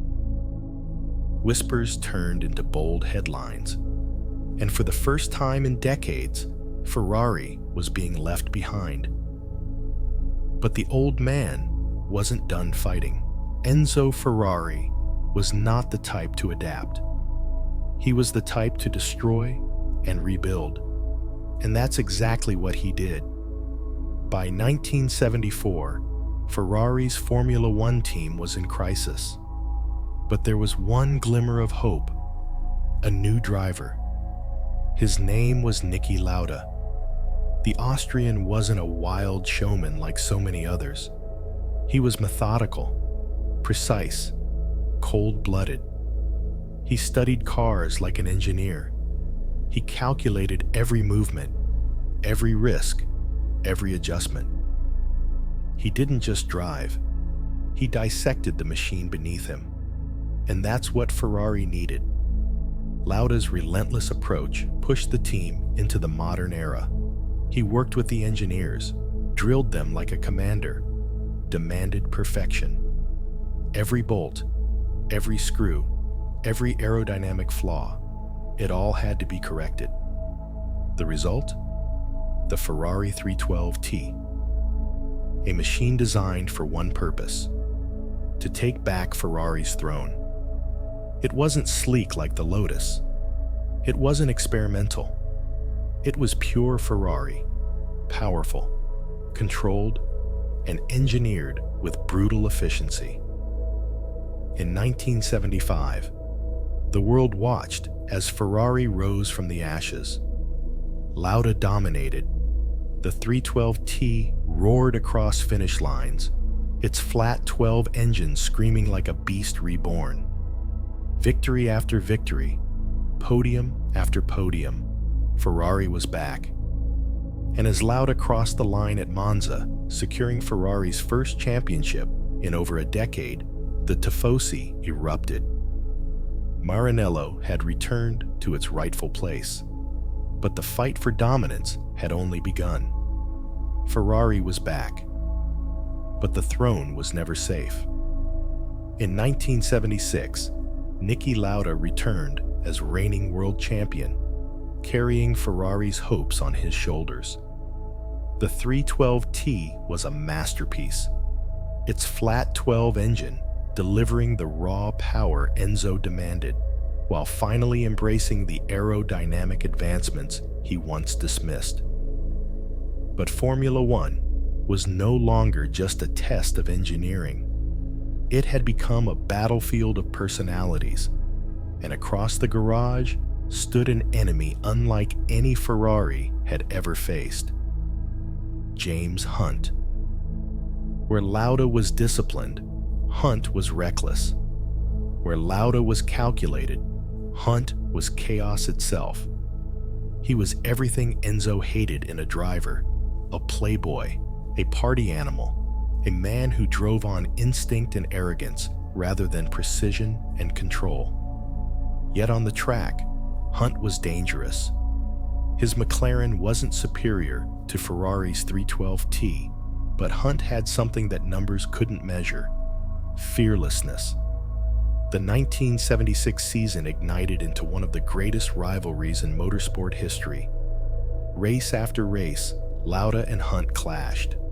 They pushed each other to the limit, forcing their cars and their bodies beyond anything sane. But then, everything changed. The sky over the Nürburgring was thick with mist and rain. Lauda had warned the race organizers. The conditions were too dangerous, but his rivals pushed to continue, and the race went on. The Ferrari 312T thundered down the track, Lauda fighting against the rain-slicked asphalt. One wrong move at the wrong time, and everything could end. And it did. At over 130 km/h, Lauda lost control. The Ferrari veered off course, slammed into an embankment, and exploded into flames. For 43 horrifying seconds, Lauda was trapped inside the burning wreckage. Fuel-fed fire engulfed him, melting his helmet, searing his face, filling his lungs with toxic smoke. By the time rescuers pulled him from the inferno, he was unrecognizable. Doctors gave him hours to live. His injuries were beyond severe: third-degree burns, scorched lungs, a body broken beyond repair. Ferrari fell silent. The championship no longer mattered. Enzo Ferrari, who had spent his life seeing drivers come and go, refused to believe it would end like this. But as the racing world mourned, something unthinkable happened. Lauda refused to die. 6 weeks later, against all medical advice, he returned to the cockpit. His wounds were still raw, his bandages still fresh. He could barely blink, barely breathe. But he pulled his helmet on and climbed into the Ferrari, because he knew what Enzo knew. Ferrari did not retreat. Ferrari did not surrender. Ferrari fought. The 1976 season ended in a final battle at Fuji Speedway, where Lauda, blinded by rain and pain, made the impossible decision to step out of the car and forfeit the championship. Hunt won the title, but Lauda had won something greater. He had proven that Ferrari was more than machines. It was men. It was resilience. It was a name that refused to be broken. And as the world looked at his scarred face, they knew one thing: Ferrari was far from finished. Niki Lauda had returned from the dead, but Ferrari was not satisfied with survival. It wanted dominance. The 1977 season began with a singular mission: revenge. McLaren had stolen the title. Hunt had tasted victory. The press had doubted Ferrari's strength.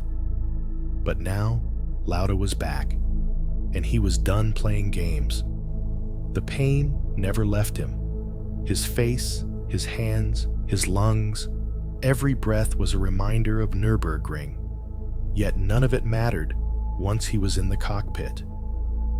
Ferrari unleashed an evolution of the 312T, the 312T2, lighter, tighter, sharper, a machine built not just to compete, but to crush.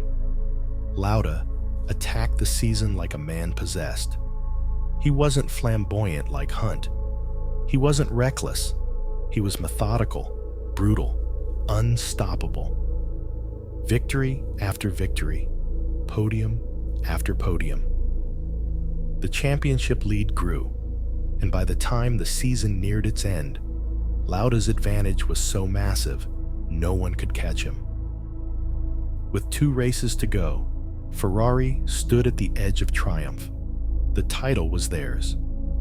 But something was wrong. The battle had been won, but at what cost? Lauda, the man who had given his blood, his flesh, his very life to Ferrari, felt something change within him. Racing wasn't the same anymore. He had climbed out of the fire to prove that he was still the best. And now that he had done it, he felt nothing. The old Niki Lauda, the man who measured every risk, who chased perfection, who lived for the challenge, was gone.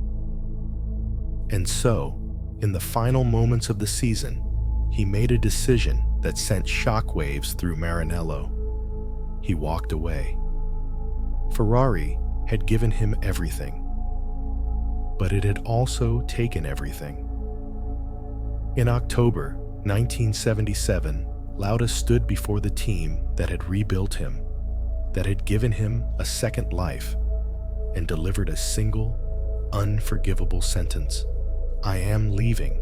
He had won the title. Ferrari was champion again, and now he was done. Enzo Ferrari, a man who had never bowed to a driver in his life, felt the sting of betrayal. Lauda wasn't leaving for retirement.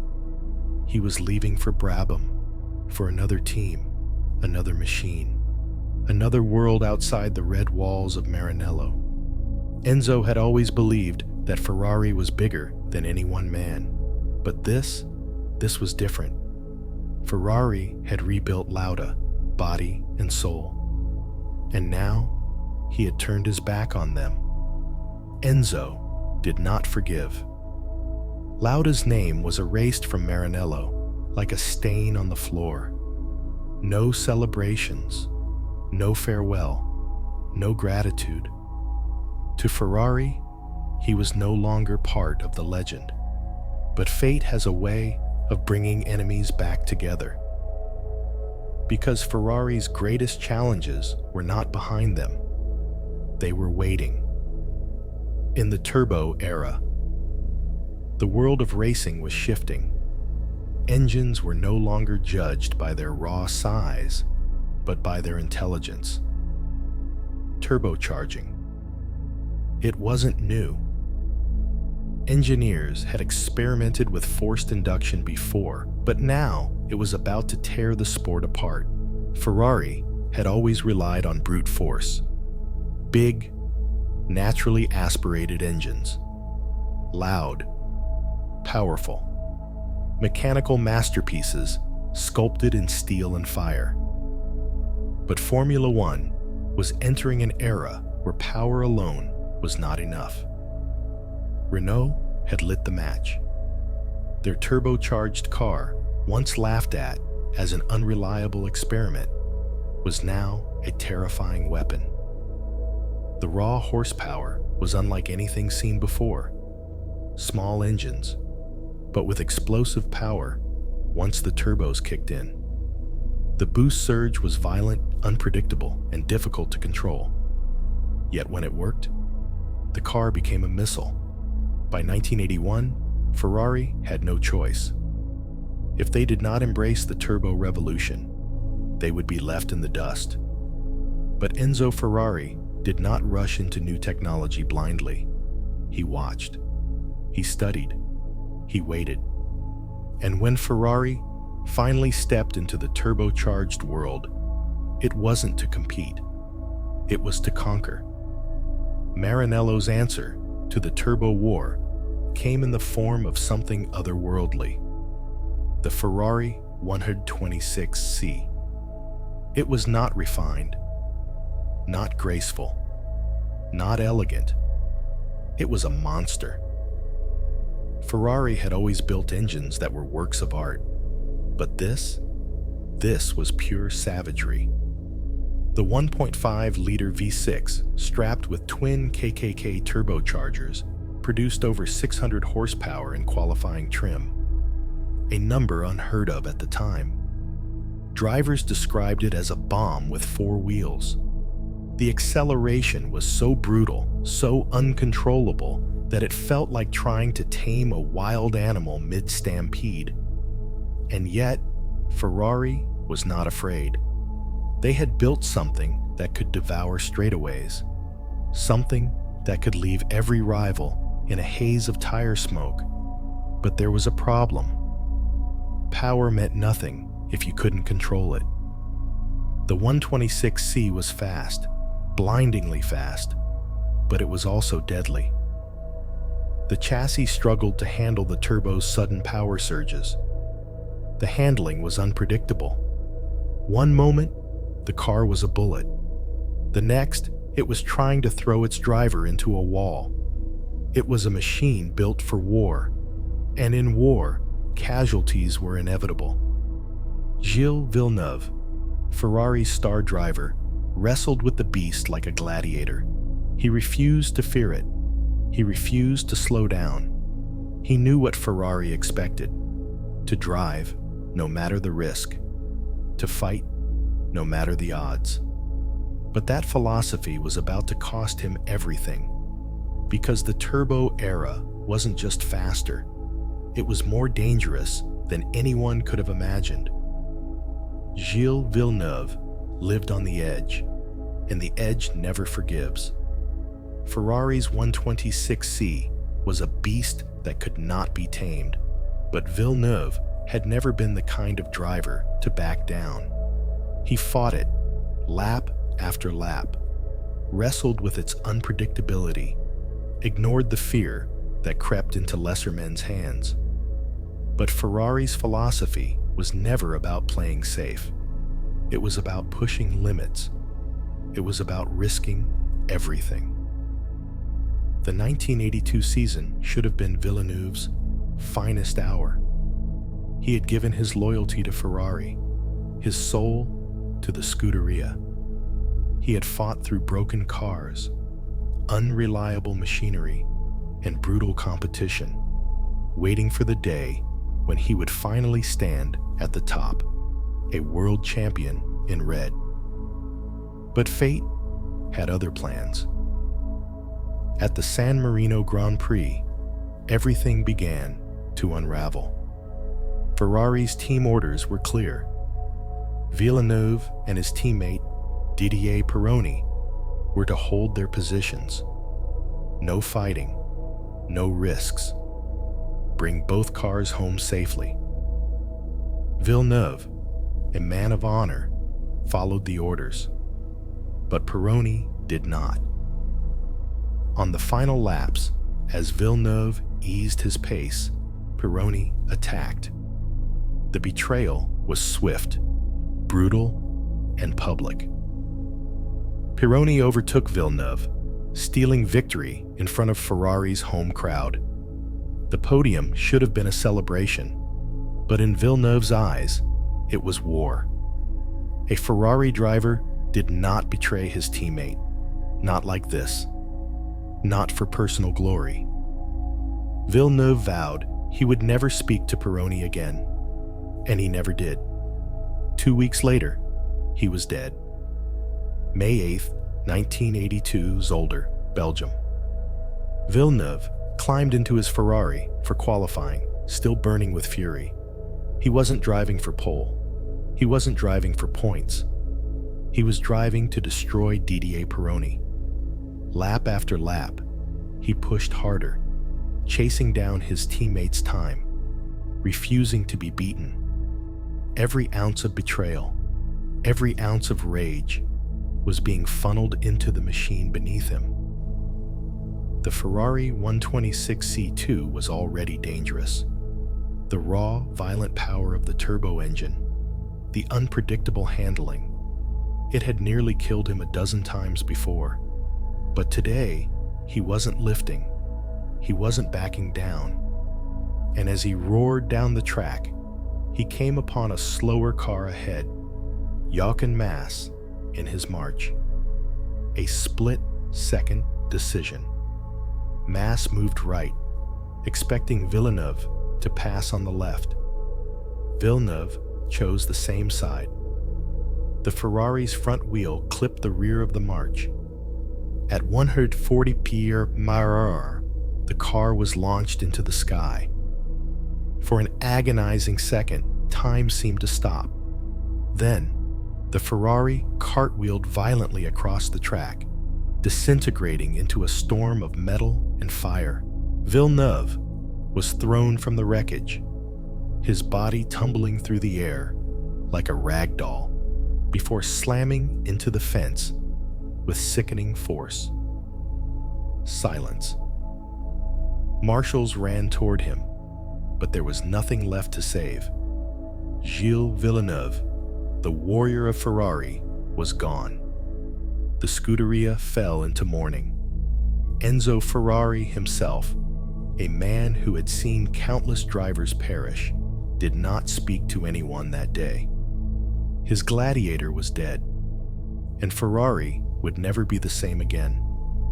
The wreckage of Gilles Villeneuve's Ferrari lay twisted on the side of the track, but in Maranello, the real damage was invisible. For Enzo Ferrari, death had always been a part of racing. He had buried legends before. He had watched men walk into his cars, knowing that some would never return. But this time, something was different. The factory felt hollow. The mechanics spoke in hushed voices, as if raising their tone might awaken the ghost that now haunted Ferrari. Pironi, the man Villeneuve had died trying to outrun, stood alone in the garage. No one looked at him. No one spoke his name. Because there was no forgiveness in Ferrari.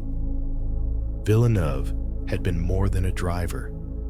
He had been a symbol, a warrior, a man who lived and died by the code of the Scuderia, and now he was gone. Didier Pironi had taken Villeneuve's victory. Now, it seemed the racing gods wanted something in return. After Villeneuve's death, Pironi led the championship. His speed was undeniable, his talent unquestioned. But no Ferrari driver had ever been so alone. The team did not celebrate his victories. The mechanics worked on his car, but with empty expressions, with hollow silence. He had broken Ferrari's sacred trust, and Ferrari never forgot. Then came Hockenheim, 1982, a wet track, a fast car, a cruel twist of fate. Pironi, hungry for pole, roared down the straight, blinded by the spray of the car ahead. He never saw the slow-moving Renault in his path. Impact. His Ferrari was launched into the air, just like Villeneuve's had been. It flipped, slammed into the ground, and shattered. The wreckage was terrifying, but Pironi survived. His legs, however, did not. Both shattered on impact. His career, his future, his championship, gone in an instant. The man who had taken Villeneuve's victory would never race in Formula One again.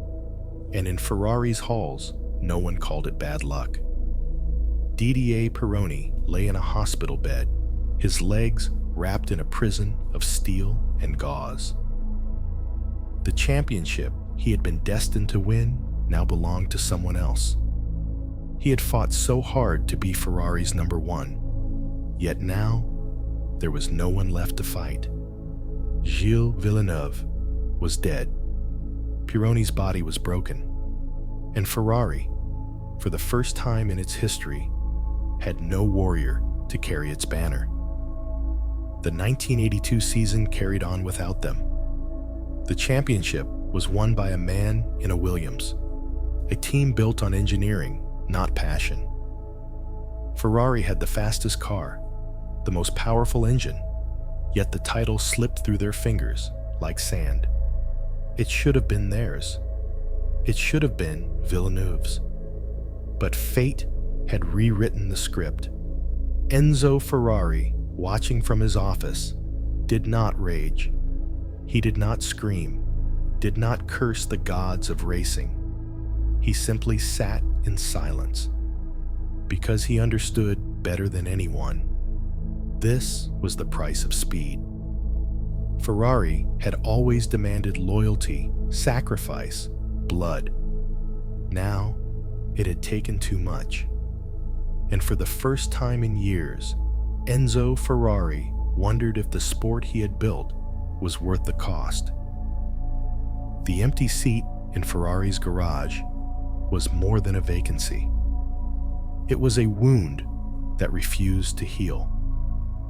The mechanics still spoke about him in whispers, the way he would storm into the garage, demanding more speed, more power, the way he refused to lift, no matter the conditions. They left his helmet on the shelf, untouched, unmoved. His red racing suit still hung in the back of the truck, as if he might walk in at any moment, laughing, shaking his head, ready to drive. But he never did. And the men who had built his cars, the men who had poured their souls into his machines, could not forget. Neither could Enzo. He had buried drivers before: Ascari, Musso, Castellotti, but none had carved themselves into his heart quite like Villeneuve, because Villeneuve had not been like the others. He had never driven for money, never for politics, never for himself. He had driven for Ferrari. He had died for Ferrari. And Enzo Ferrari, a man who trusted few, who loved even fewer, felt something that he would never admit. Regret that he had not told Villeneuve what he meant to him, that he had allowed pride, silence, and the brutal nature of racing to build a wall between them. The Scuderia moved forward. The cars kept running, but something had changed. And for the first time, Ferrari no longer felt invincible. The summer of 1982 faded, but Villeneuve's shadow remained. Every race, every podium, every lap at Fiorano, it all felt like a world without color, because Ferrari's gladiator had left the arena and nothing could replace him. The Scuderia still fought, still built machines that howled down the straights, but there was no heart in the battle. Pironi, the man who had stolen the throne, sat in his hospital bed, staring at his useless legs, while the championship he had once led slipped away. It was over before it ever truly began. And Enzo Ferrari, he spoke less, watched more. His face, once fierce with defiance, seemed carved from stone. The fire in his eyes had dimmed, just a little, because for all his victories, he had lost something greater. Not a driver, not a championship, but a warrior who had given everything for the prancing horse and received nothing in return. And yet, the world did not wait. The factory still roared. The mechanics still worked. The cars still raced, because Ferrari did not stop, no matter the cost. Villeneuve was buried in Berthierville, Canada, far from Maranello, far from the tracks where he had bled for Ferrari. But on that day, he was not forgotten. The men of the Scuderia stood in silence, their hands in their pockets, their eyes lowered. Not mechanics, not engineers, not employees. Brothers. Enzo Ferrari did not go. He never attended funerals. He believed that if he did not see them buried, they were never truly gone. But behind the closed doors of his office, behind the dark lenses of his glasses, something broke. And as the engines fired up again, as the next season approached, he knew one thing: Ferrari had to fight. Because that was what Villeneuve would have wanted. The Scuderia would rise again. But the scars of 1982, they would never fade. The winter of 1982 settled over Maranello like a fog. The factories still hummed, the wind tunnels still screamed, and the mechanics still worked late into the night. But something was missing. Gilles Villeneuve's absence wasn't just a hole in the team. It was a wound that refused to heal. His spirit had been the fire that burned within Ferrari, the reckless bravery that turned impossible races into legends.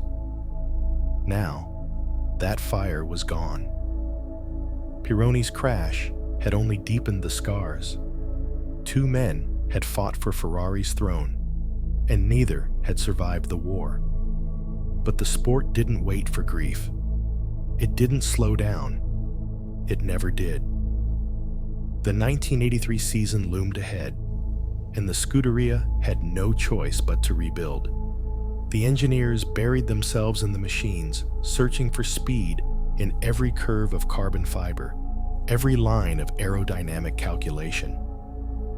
The mechanics worked with silent determination, knowing the cars they built would carry new names, new faces.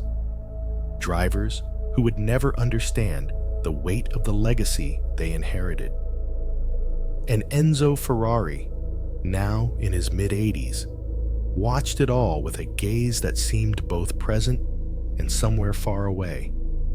He had seen the rise and fall of champions. He had lost men before, and he knew he would lose more. But Villeneuve had been different. He had not driven for himself.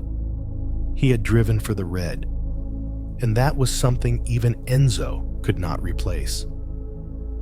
Ferrari needed a new driver, not just anyone, a warrior, a man who could carry the burden of the Scuderia's past and fight for its future. The choice landed on Patrick Tambay, a smooth, intelligent Frenchman. He had not sought this seat. It had been handed to him, like a sword given to a soldier before battle. His job was not to win for himself. His job was to win for Villeneuve. Tambay understood the weight of the name he was replacing. Every time he climbed into the cockpit, he felt the echoes of the past. And Ferrari wanted blood.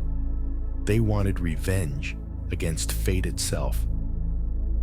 The new 126C2B was a machine built from grief and anger, a beast engineered for war, turbocharged, ruthless, a car that did not forgive mistakes, because Ferrari had learned life did not forgive mistakes. At Hockenheim, the place where Pironi's championship dreams had been shattered, Tambay took Villeneuve's old number 27 to victory. A Ferrari crossed the finish line first. The pit wall exploded in celebration. The mechanics, the engineers, the men who had once stood in silence now roared with triumph. But Enzo Ferrari did not cheer. He only nodded, once, because he knew what this was. Not victory, not redemption. A funeral procession with the prancing horse leading the way. Victory should have felt like a rebirth. The red car had crossed the finish line first.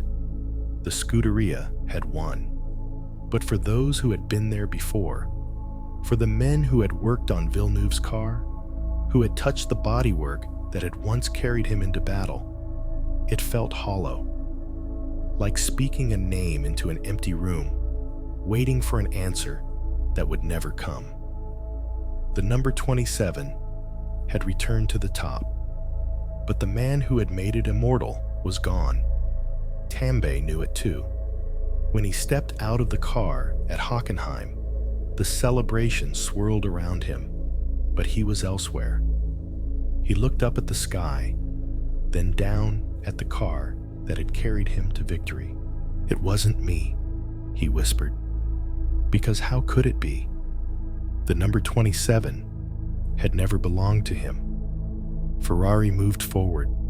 They had no choice. But something haunted the factory, the specter of a man who had never lifted off the throttle, who had driven with the kind of reckless purity that could never be taught or replaced. The Scuderia had won again, but they had not healed. Time did what it always did. It pushed forward, indifferent to the wounds it left behind. The world moved on, but Enzo Ferrari did not. He had lost drivers before. He had buried champions, seen heroes reduced to shattered machines and fading memories. But this was different. Villeneuve had been something rare, not just a driver, but an extension of Ferrari itself. And now, Enzo felt old. His hair had turned fully white. His shoulders carried the weight of decades of victories and tragedies. The war of racing had taken its toll, and even he, the man who had built an empire of speed, could feel time creeping closer. He still sat in his office, the heavy wooden desk unchanged for decades. The phone still rang, the newspapers still stacked beside him, but the fire in his eyes had dimmed. Because Ferrari was still fighting, but so was he. Fighting against time, fighting against loss, fighting against the ghosts that lived in the silence of his empty office. But if there was one thing Enzo Ferrari had always done, it was this. He never stopped fighting. The Ferrari factory had returned to its rhythm, the same steel, the same fire, the same relentless pursuit of peace. But beneath the surface, something had shifted. The men who built the cars no longer spoke of the future with the same confidence. They spoke of the past. Villeneuve's empty chair in the briefing room. The corner at Zolder where everything had ended. The silence of Enzo's office, where the old man sat longer than he used to. His glasses lower on his nose, his mind elsewhere. Tambay carried it with him. Every race, every lap, he knew the number 27 belonged to a legend. He had inherited a legacy he could never truly claim. And Ferrari wanted more, because one victory was never enough. The engineers pushed forward. More power, more speed, more risk. The 126C3 was already in the works, an evolution of the machine that had conquered Hockenheim. But Ferrari had learned victory and disaster were separated by the thinnest of lines. And in Formula One, the future was never promised. The seasons passed, and Ferrari kept fighting. Podiums, victories, failures, each one another chapter in the story that refused to end. But in Maranello, the heartbeat of the Scuderia was slowing. Enzo was now in his late 80s. His once unshakable presence had softened, his movements slower, his voice quieter. The man who had built an empire of speed now faced the one opponent he could never outrun, time itself. He still walked the factory floor, still inspected the cars, but his mind wandered more than before. He spoke of the old days, of Ascari, of Fangio, of the men who had shaped Ferrari long before turbochargers and carbon fiber. His drivers were younger now. They spoke a different language, lived in a different world, and yet they still climbed into his machines with the same dream, to become legends. But Enzo knew the truth. Legends were not made easily. They were forged in fire, in tragedy, in battles lost as often as won. And Ferrari would continue long after him, because it had to. The halls of the Ferrari factory had never been silent, but now the noise felt different. It was the sound of a kingdom still standing, even as its king grew weary. Enzo Ferrari was not the same man who had built this empire with his own hands. The fire still burned within him, but the years had carved deep lines into his face. His voice slower now, weighted by the past. He still arrived at the factory every morning, still sat at his desk, the wooden surface covered in papers, photographs, the relics of a lifetime spent chasing perfection. But where once he would have marched through the workshops, inspecting every car with an unrelenting gaze, now he simply watched. The engineers came to him with new ideas, new technologies, new ways to make Ferrari faster. But Enzo had always believed in something more than numbers and machines. He believed in the men behind the wheel, and the men had changed. Formula One was no longer the world he had built. The drivers spoke of data, of simulations, of wind tunnels and telemetry. They sat in briefings, staring at screens filled with numbers, analyzing tenths of a second. Where was the instinct? The raw, unfiltered hunger for victory? The kind that had driven Ascari, Fangio, Lauda, Villeneuve? He did not say it aloud, but he felt it. The sport he had once shaped was now shaping itself without him. And yet, Ferrari still belonged to him. Every red car, every screaming engine, every moment of glory and heartbreak, it was all his legacy. But legacies could not be driven forever. The thought came to him more often now, not in fear, nor in regret, but in quiet understanding. Even the greatest machines eventually reached the end of the road, and so did the men who built them. The roads of Maranello had seen Enzo Ferrari for decades, but now they saw him less. The man who had once walked the factory floors like a general before battle now moved more slowly, his steps deliberate, his time spent in quiet observation rather than command. He still rose before dawn, still read the newspapers, still took the same route to the factory, past the streets where boys on bicycles dreamt of one day driving a Ferrari. But he no longer needed to touch the machines to know they were his. His office remained untouched, its heavy wooden desk the same as it had been for decades. The shelves lined with photographs of champions, of men who had fought and won and died under the prancing horse. He stared at those faces more often now. There was Ascari, the golden sun, the first to make Ferrari a name whispered in awe. Fangio, the master tactician who had left too soon. Lauda, the man who had defied death itself. And Villeneuve, the warrior who had never lifted, never given in, never known caution. The years had taken them all, and now time was coming for him.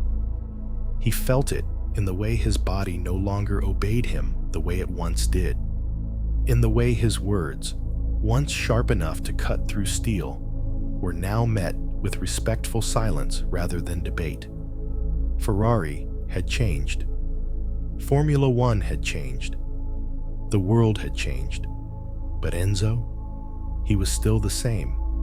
He had built this empire with his own hands, shaped it through victories and losses, through brilliance and tragedy. It was more than a company, more than a brand. It was him, and soon he would leave it behind. But the thought did not scare him, because Ferrari had never been about one man. It had always been about the dream, and dreams did not die, not as long as someone was still willing to chase them. The television flickered in the dimly lit room, casting shadows across the walls. The voices of commentators filled the silence, their excitement rising and falling with the rhythm of the race.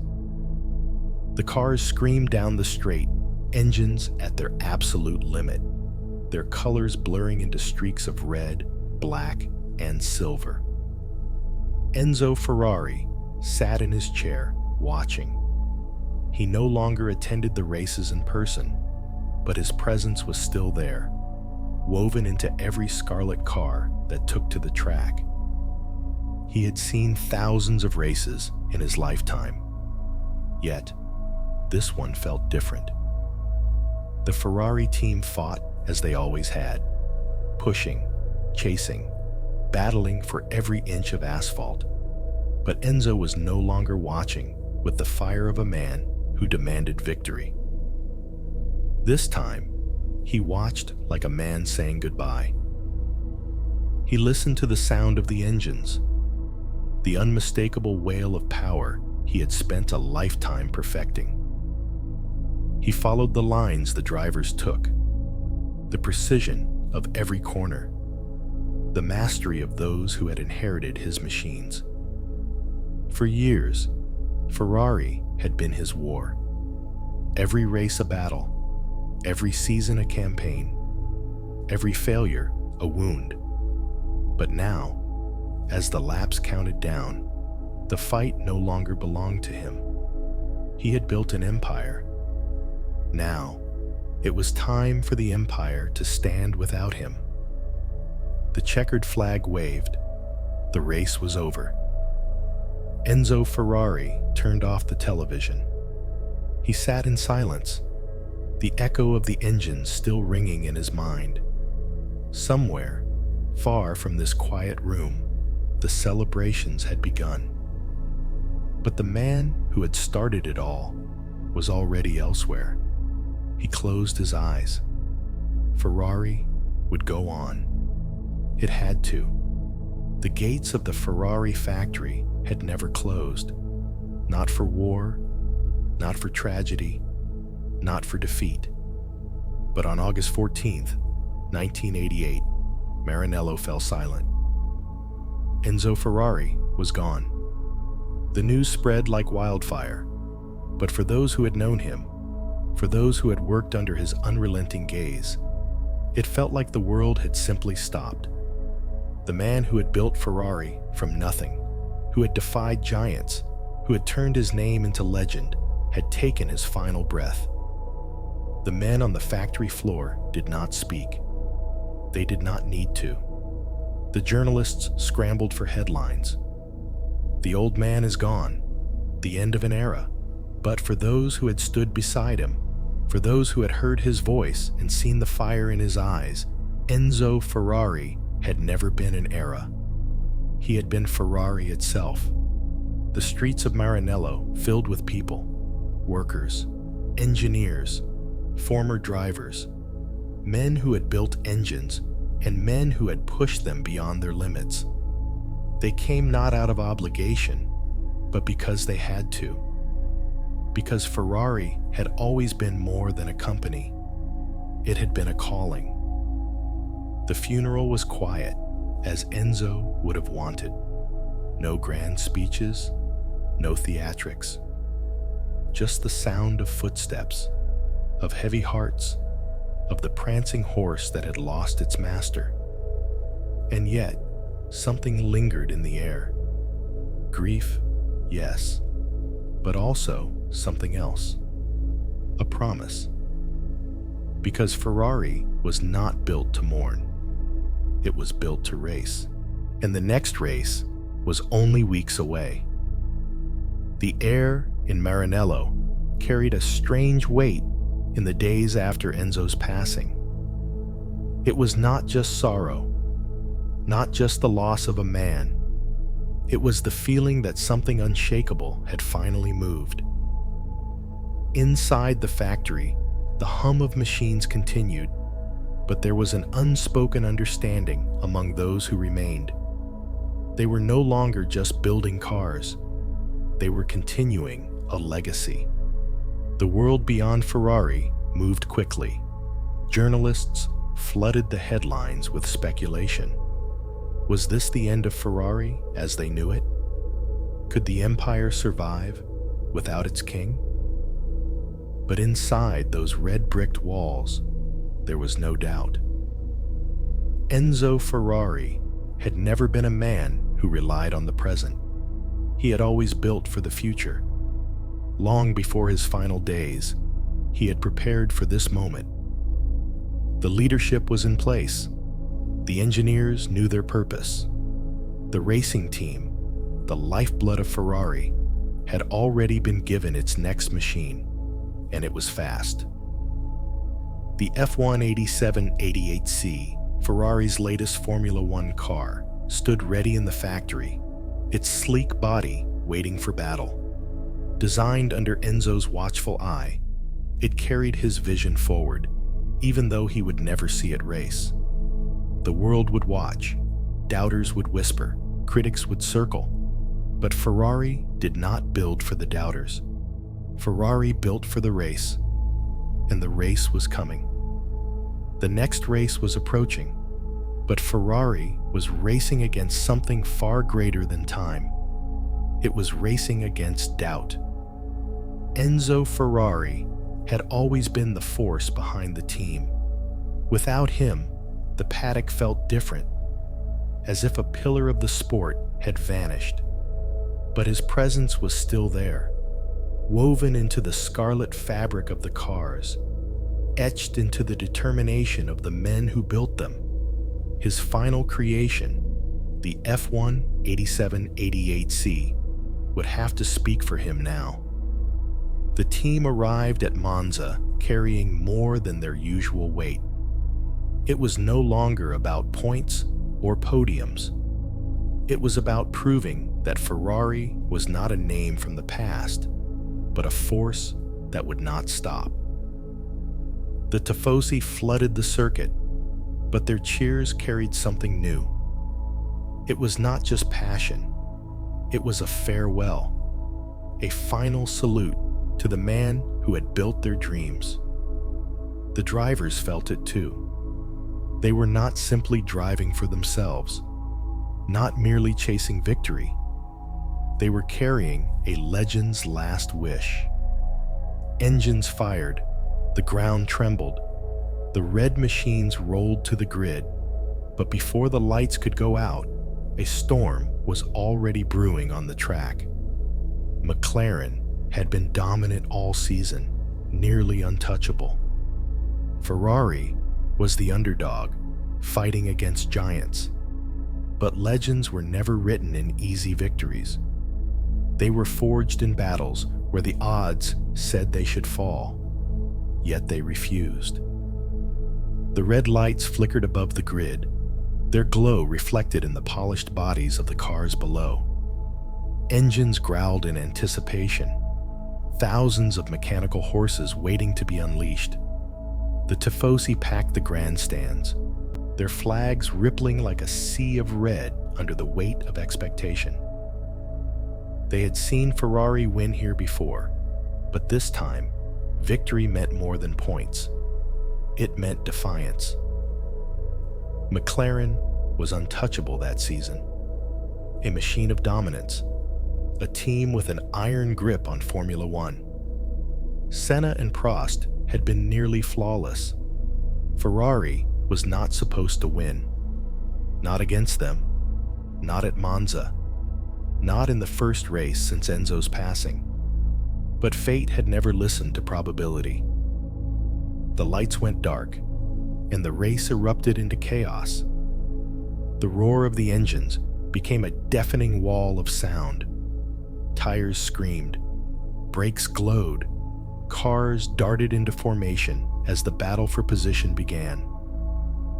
Gerhard Berger and Michele Alboreto, Ferrari's warriors, threw themselves into the fight. Every lap was an attack, every corner a refusal to surrender. McLaren led, as expected. Senna, the artist behind the wheel, carved his way through the track, smooth, ruthless, untouchable.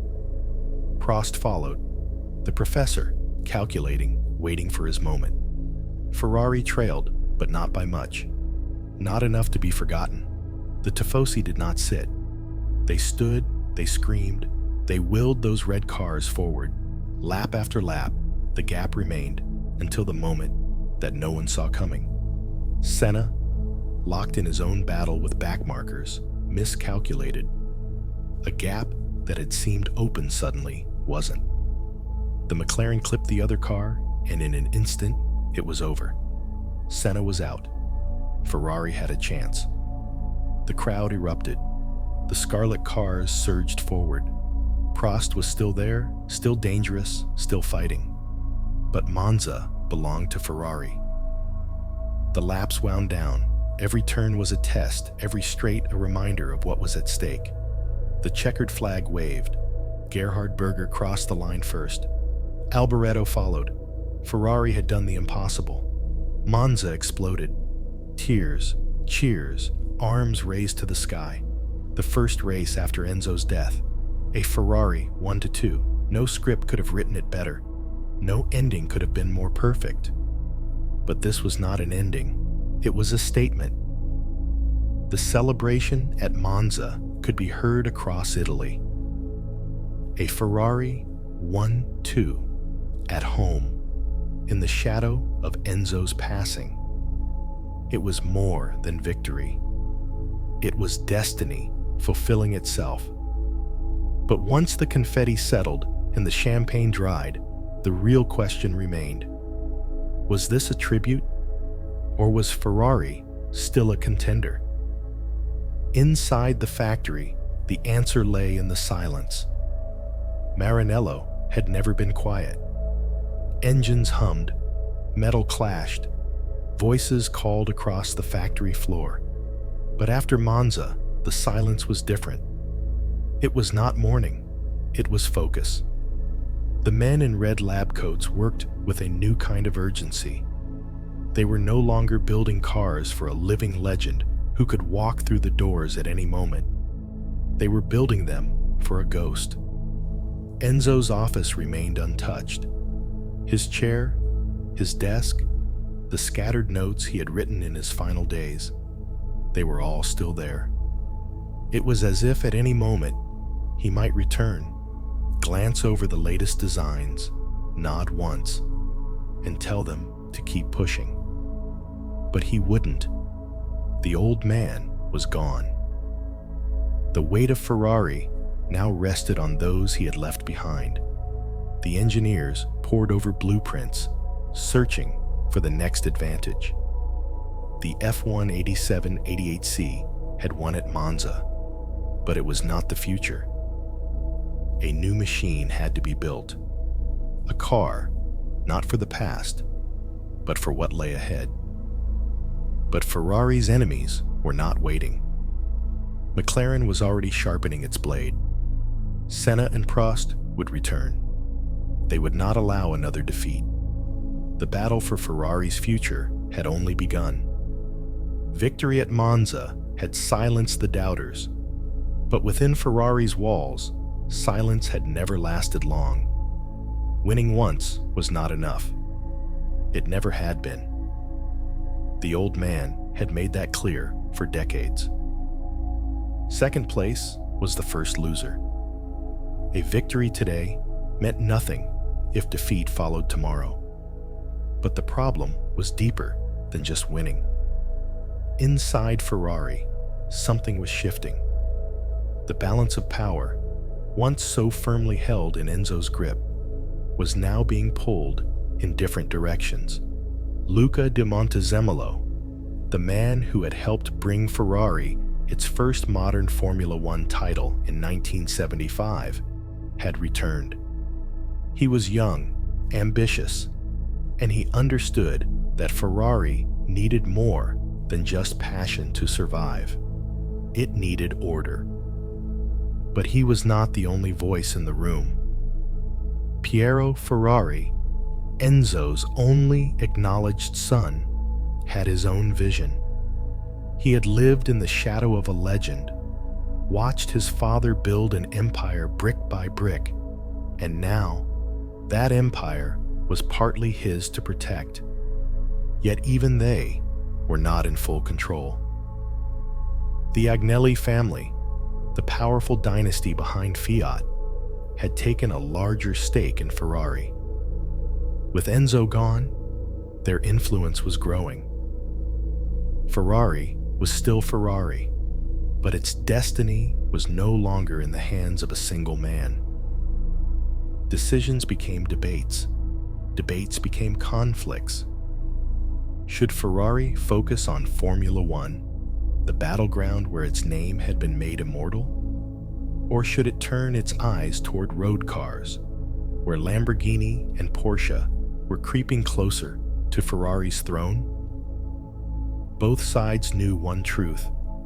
They could not afford to fail. But while Ferrari fought its own battles, its enemies were growing stronger. McLaren was preparing for a season of domination. Williams was rising. Even the name of Lamborghini was beginning to whisper through the halls of motorsport. The war outside had begun, but Ferrari's greatest threat was not the enemy waiting on the track. It was the battle within its own walls. McLaren was not mourning Ferrari's victory. It was preparing to erase it. Monza had been a humiliation, an unthinkable failure in a season they were supposed to dominate. Senna and Prost had been untouchable. Their MP4 was a machine crafted for destruction, an unstoppable force that had crushed the field race after race. But at Monza, Ferrari had taken something from them. Not just a race, but a statement. Senna did not forgive mistakes, especially his own. He had miscalculated in Italy. That would not happen again. Prost, cold and methodical, saw things differently. To him, Ferrari's win was an accident, a flicker in a season already written. But McLaren's designers did not see it that way. A Ferrari victory, under any circumstances, meant one thing. Ferrari was still dangerous. So the work began. No time for celebration, no time for hesitation. The next car, the next weapon, had to be faster. And while McLaren pushed forward, Ferrari could not stand still. The war for the next season had already begun. But speed alone would not win. Because deep within Italy, something else was happening. A name, one that Enzo had once dismissed, was about to reappear. Lamborghini. Ferrari had spent decades proving itself against the greatest names in motorsport. Mercedes, Maserati, Jaguar, Ford, all had come and gone as challengers.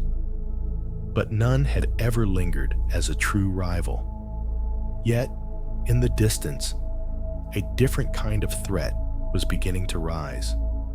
Not from England, not from Germany, but from Italy itself. Lamborghini. For years, it had been an insult in Maranello, a name that meant nothing to men who lived and breathed racing. Ferruccio Lamborghini had built road cars, not race cars.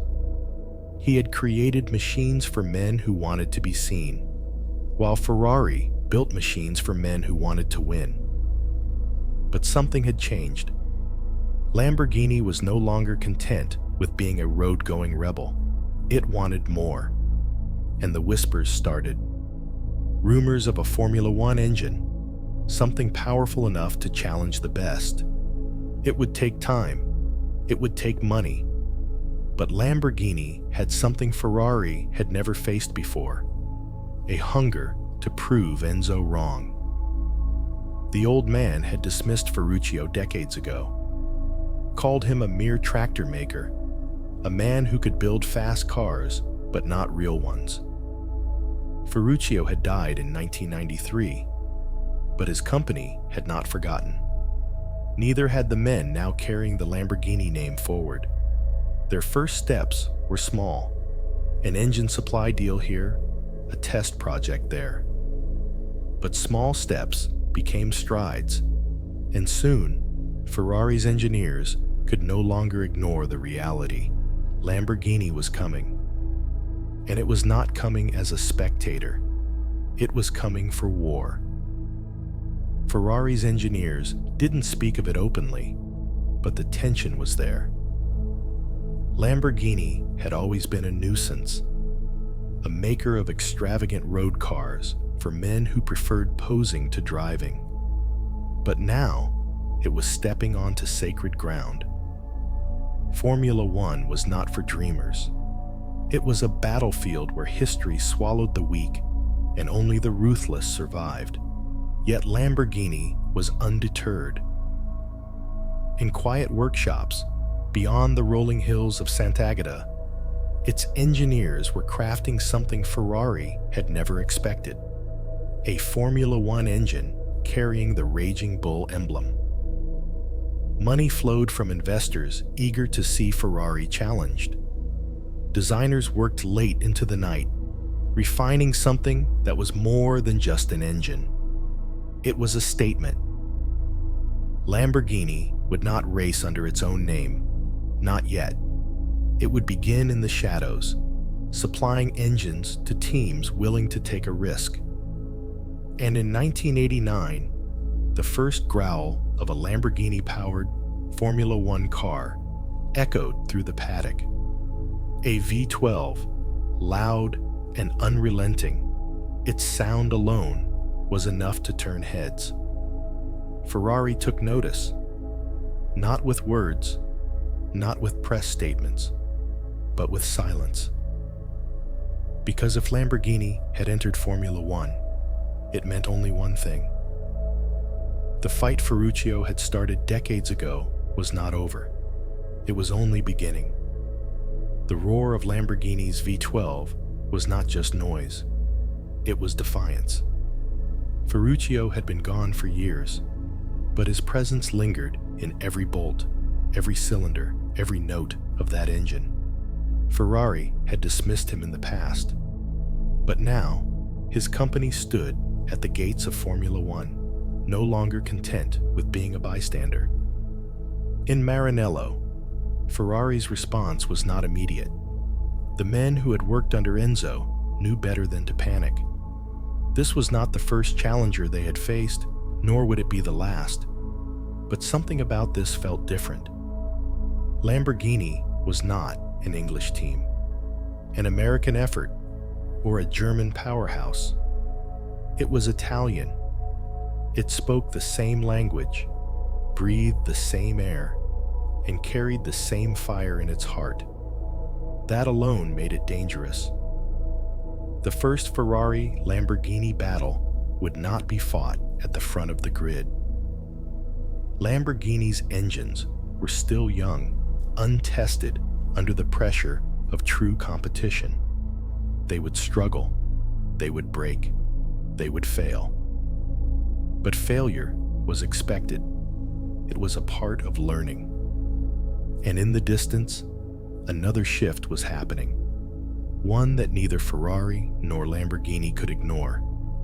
The 1990s were approaching, and Formula One was about to change forever. Lamborghini had entered Formula One, But it was not Ferrari's greatest concern. Something far more pressing was happening inside Maranello. Enzo was gone. For the first time since its creation, Ferrari existed without its founder. The company had survived wars, rivalries, and betrayals, but this was different. Enzo had not just built Ferrari, he was Ferrari. His vision, his fury, his obsession with winning had driven every decision. Now, those decisions belonged to men who had never walked in his shadow. Formula One was changing rapidly. Turbocharged engines were gone, aerodynamics were evolving, and electronics were taking over. Ferrari had money, talent, and history, but it lacked direction. McLaren and Williams ruled the sport, trading championships while Ferrari scrambled for answers. Lamborghini had its own struggles, but at least it had nothing to lose.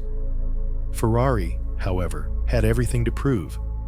Inside Maranello, the weight of expectation was suffocating. The world did not care about excuses.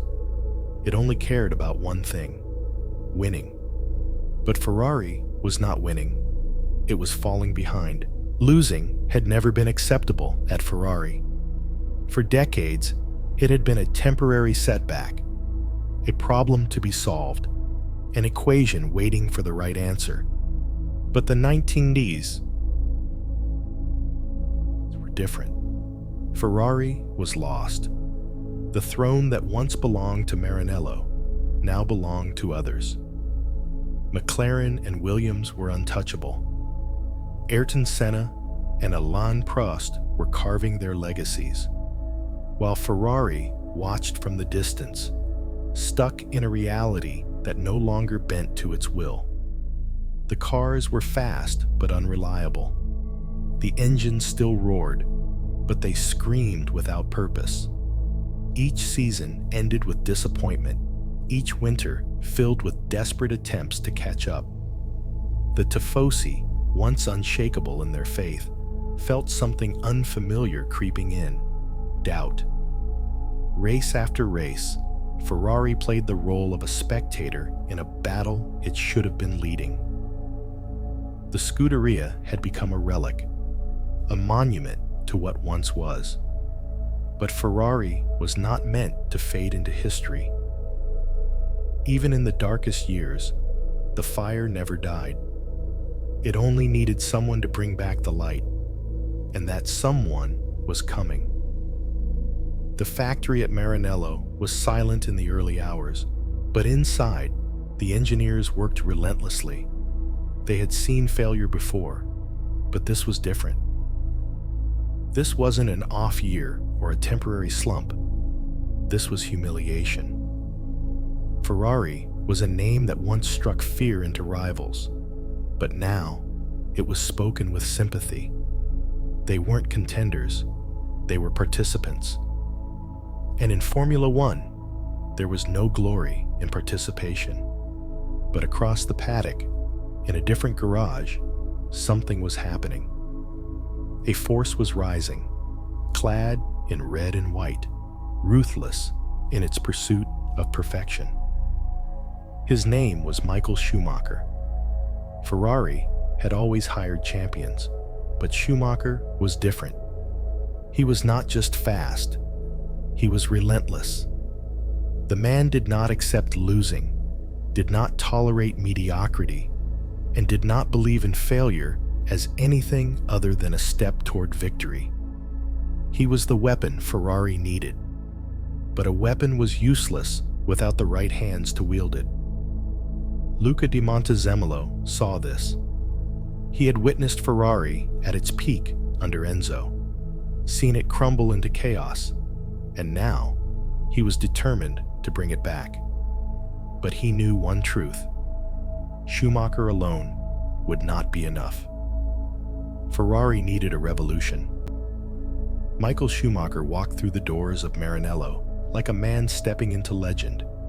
He had heard the whispers, the doubts, the warnings. Ferrari was a graveyard for champions. Great drivers had come before him and left with nothing, but he was not them. The corridors smelled of oil and history. Photographs lined the walls, Ascari, Fangio, Lauda, ghosts of greatness staring down at him. Their legacies were carved into the bones of this place. Schumacher was here to claim his place among them. But the machine he had signed up for was broken. Ferrari's pit wall was a disaster. Their strategy calls were hesitant, their development slow, their victories nowhere in sight. Schumacher was not a fool. He knew talent alone would not save this team. So, he did what no Ferrari driver had done before. He rebuilt it from within. Jean Todt, the quiet, ruthless tactician. A man who saw the sport not as a game, but as a war. Ross Brawn, the mastermind of strategy. The man who had turned Benetton into a championship-winning machine. And now, Schumacher wanted him by his side. Rory Byrne, the architect of speed, a designer who understood that the difference between winning and losing could be hidden in a single line of carbon fiber. One by one, Schumacher pulled them into the fold. He was not just a driver, he was a general assembling an army. This was not going to be an overnight victory. It would take time, it would take suffering, but Schumacher did not care. He had come to Ferrari for one thing, to make them kings again. Michael Schumacher sat in his Ferrari, waiting for the lights to go out. The car beneath him was not perfect. It twitched in corners, lost grip when pushed too hard, and lacked the raw precision he was used to. But he gripped the wheel tighter. Perfection wasn't given, it was built. The race started, and instantly, he was fighting the car more than his rivals. The McLarens were faster, the Williams cars were planted. Schumacher? He was wrestling a machine that wasn't ready to win, but he still fought. Every lap was a lesson, every mistake a note in the book of rebuilding. The Ferrari team was watching, analyzing, learning. This wasn't about today, this was about tomorrow. Some races ended in heartbreak, a mechanical failure, a bad strategy call, a car that wasn't quite good enough. The headlines screamed, the critics questioned. Had Schumacher made a mistake joining Ferrari? But inside the team, something was happening. Jean Todt watched everything, taking in every weakness, every flaw. He knew they weren't ready yet, but he also knew that when they were, no one would stop them. Ross Brawn worked through the nights, running endless simulations, finding gaps in Ferrari's strategies and closing them. Rory Byrne buried himself in design, reshaping Ferrari's future, one aerodynamic breakthrough at a time. It was slow, it was painful, but Schumacher never doubted, because he could feel it coming, and when it arrived, the world would feel it too. Michael Schumacher did not believe in patience, but he understood its necessity. Every defeat, every near miss, every frustrating weekend was fuel for something greater. Ferrari was not ready to win yet, but it was learning how, and the rest of the world had no idea what was coming. The paddock still saw Ferrari as a team in transition. They had the best driver, a growing technical force, and flashes of brilliance. But flashes were not enough. Championships were not won in glimpses of speed. They were won with domination. Schumacher knew this. So did Jean Todt. And so, they kept building. The 1997 and 1998 seasons brought them close. Painfully close. Schumacher fought tooth and nail with Jacques Villeneuve, but in Jerez, the title slipped through his fingers. A desperate clash in the final race ended his hopes in disgrace. The FIA stripped him of second place in the standings. The following year, he came back stronger. The battle with Mika Häkkinen was brutal. The McLaren was faster, the Mercedes engine stronger, but Schumacher pushed himself and the car beyond its limits. Race after race, he clawed Ferrari into contention. And then, Silverstone. The crash was horrifying. Brake failure. A high-speed impact with the barriers at Stowe. The Ferrari crumpled, and Schumacher sat motionless inside. The silence was unbearable. When he was pulled from the wreckage, his leg was shattered. The championship was over. The critics whispered again. Was this Ferrari's fate? Always coming close, always falling short. But as Schumacher recovered, the storm continued to gather. The puzzle pieces were nearly in place. They had suffered, they had bled. But now they were ready. And when Ferrari returned, Formula One would never be the same again. Michael Schumacher sat in the Ferrari garage, his broken leg resting in a cast, his eyes locked on the monitors. The 1999 season had continued without him, but his absence had only deepened the team's hunger. Ferrari came heartbreakingly close to a championship that year. Eddie Irvine fought as best he could. The team threw everything behind him, and the constructors' title was theirs. But the driver's crown slipped away to Mika Häkkinen. So close, always so close. But Schumacher was done watching. His leg healed, his fire did not. By the time he returned, he wasn't here to compete anymore. He was here to conquer. The Ferrari F1 2000 was the car they had been waiting for. Sleek, powerful, balanced. Every lesson from every heartbreak had been poured into it. Schumacher climbed into the cockpit and felt something he hadn't felt in years. This car wasn't a compromise. It was a weapon, and the war was about to begin. The world had stopped believing in Ferrari.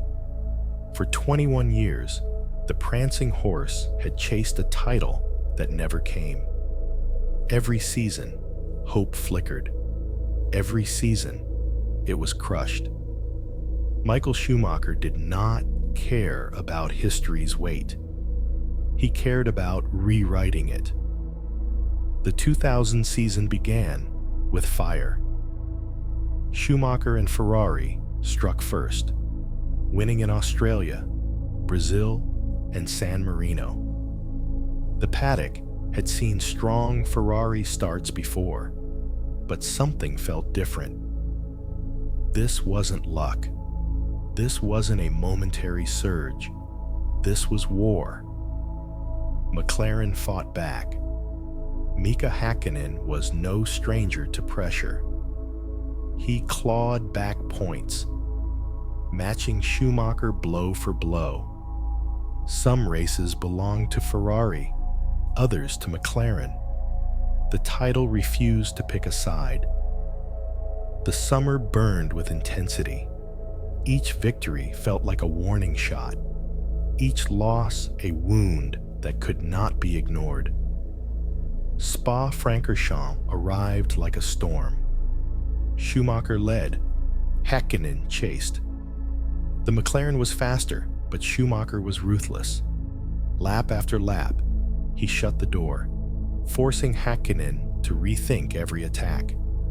But Häkkinen was not a man who asked twice. With breathtaking precision, he waited for the perfect moment. 2 cars ahead, Ricardo Zonta sat unaware, about to become part of history. Häkkinen seized the moment. In one move, he overtook Schumacher and Zonta simultaneously, splitting them like a blade through air. It was not an overtake. It was a message. Schumacher had been beaten that day, but not broken. The championship would not be won at Spa. It would be won in Japan, Suzuka, a track that separated contenders from legends. Schumacher knew what was at stake. A win here meant Ferrari's first driver's title since Jody Scheckter in 1979. A loss meant another year of waiting, another year of doubt. The lights went out. Rain threatened, nerves tightened, but Schumacher's focus never wavered. Häkkinen pushed, trying to break him. Lap after lap, the pressure built. Until the final pit stop, Ferrari executed perfection. Schumacher emerged ahead. The laps wound down, the checkered flag approached, and with every turn, history inched closer. Across the line, Schumacher won, his hands clenched into fists, voice shaking as he screamed into the radio. 2 decades of pain, gone in an instant. Ferrari had conquered Formula One again, but Schumacher was not satisfied. This was not the end. This was the beginning of an empire. Suzuka had ended the drought. But Ferrari was not here to win once. Schumacher sat in the cockpit of the F2001, staring down the straight at Melbourne. The celebrations were over. Now, dominance had to begin. Rival teams braced themselves. McLaren and Williams sharpened their weapons, but they could already feel the shift. Ferrari had stepped beyond competition. They were no longer chasing titles. They were hunting something greater. The season unfolded like a script Ferrari had written in secret. Australia, Malaysia, Brazil, Schumacher won them all. The F2001 danced through corners, its Bridgestone tires biting into the asphalt, while rivals struggled to keep pace. By mid-season, the title was no longer a question. It was an inevitability. Schumacher sealed it in Hungary, with 4 races left to go. No last-minute battles, no heartbreak. Only Ferrari, alone at the top. But the machine was not stopping. Schumacher looked ahead, knowing what had to come next. Winning twice was proof of strength. Winning again and again would carve Ferrari into legend. And the legend was only beginning to take shape. A championship could be luck.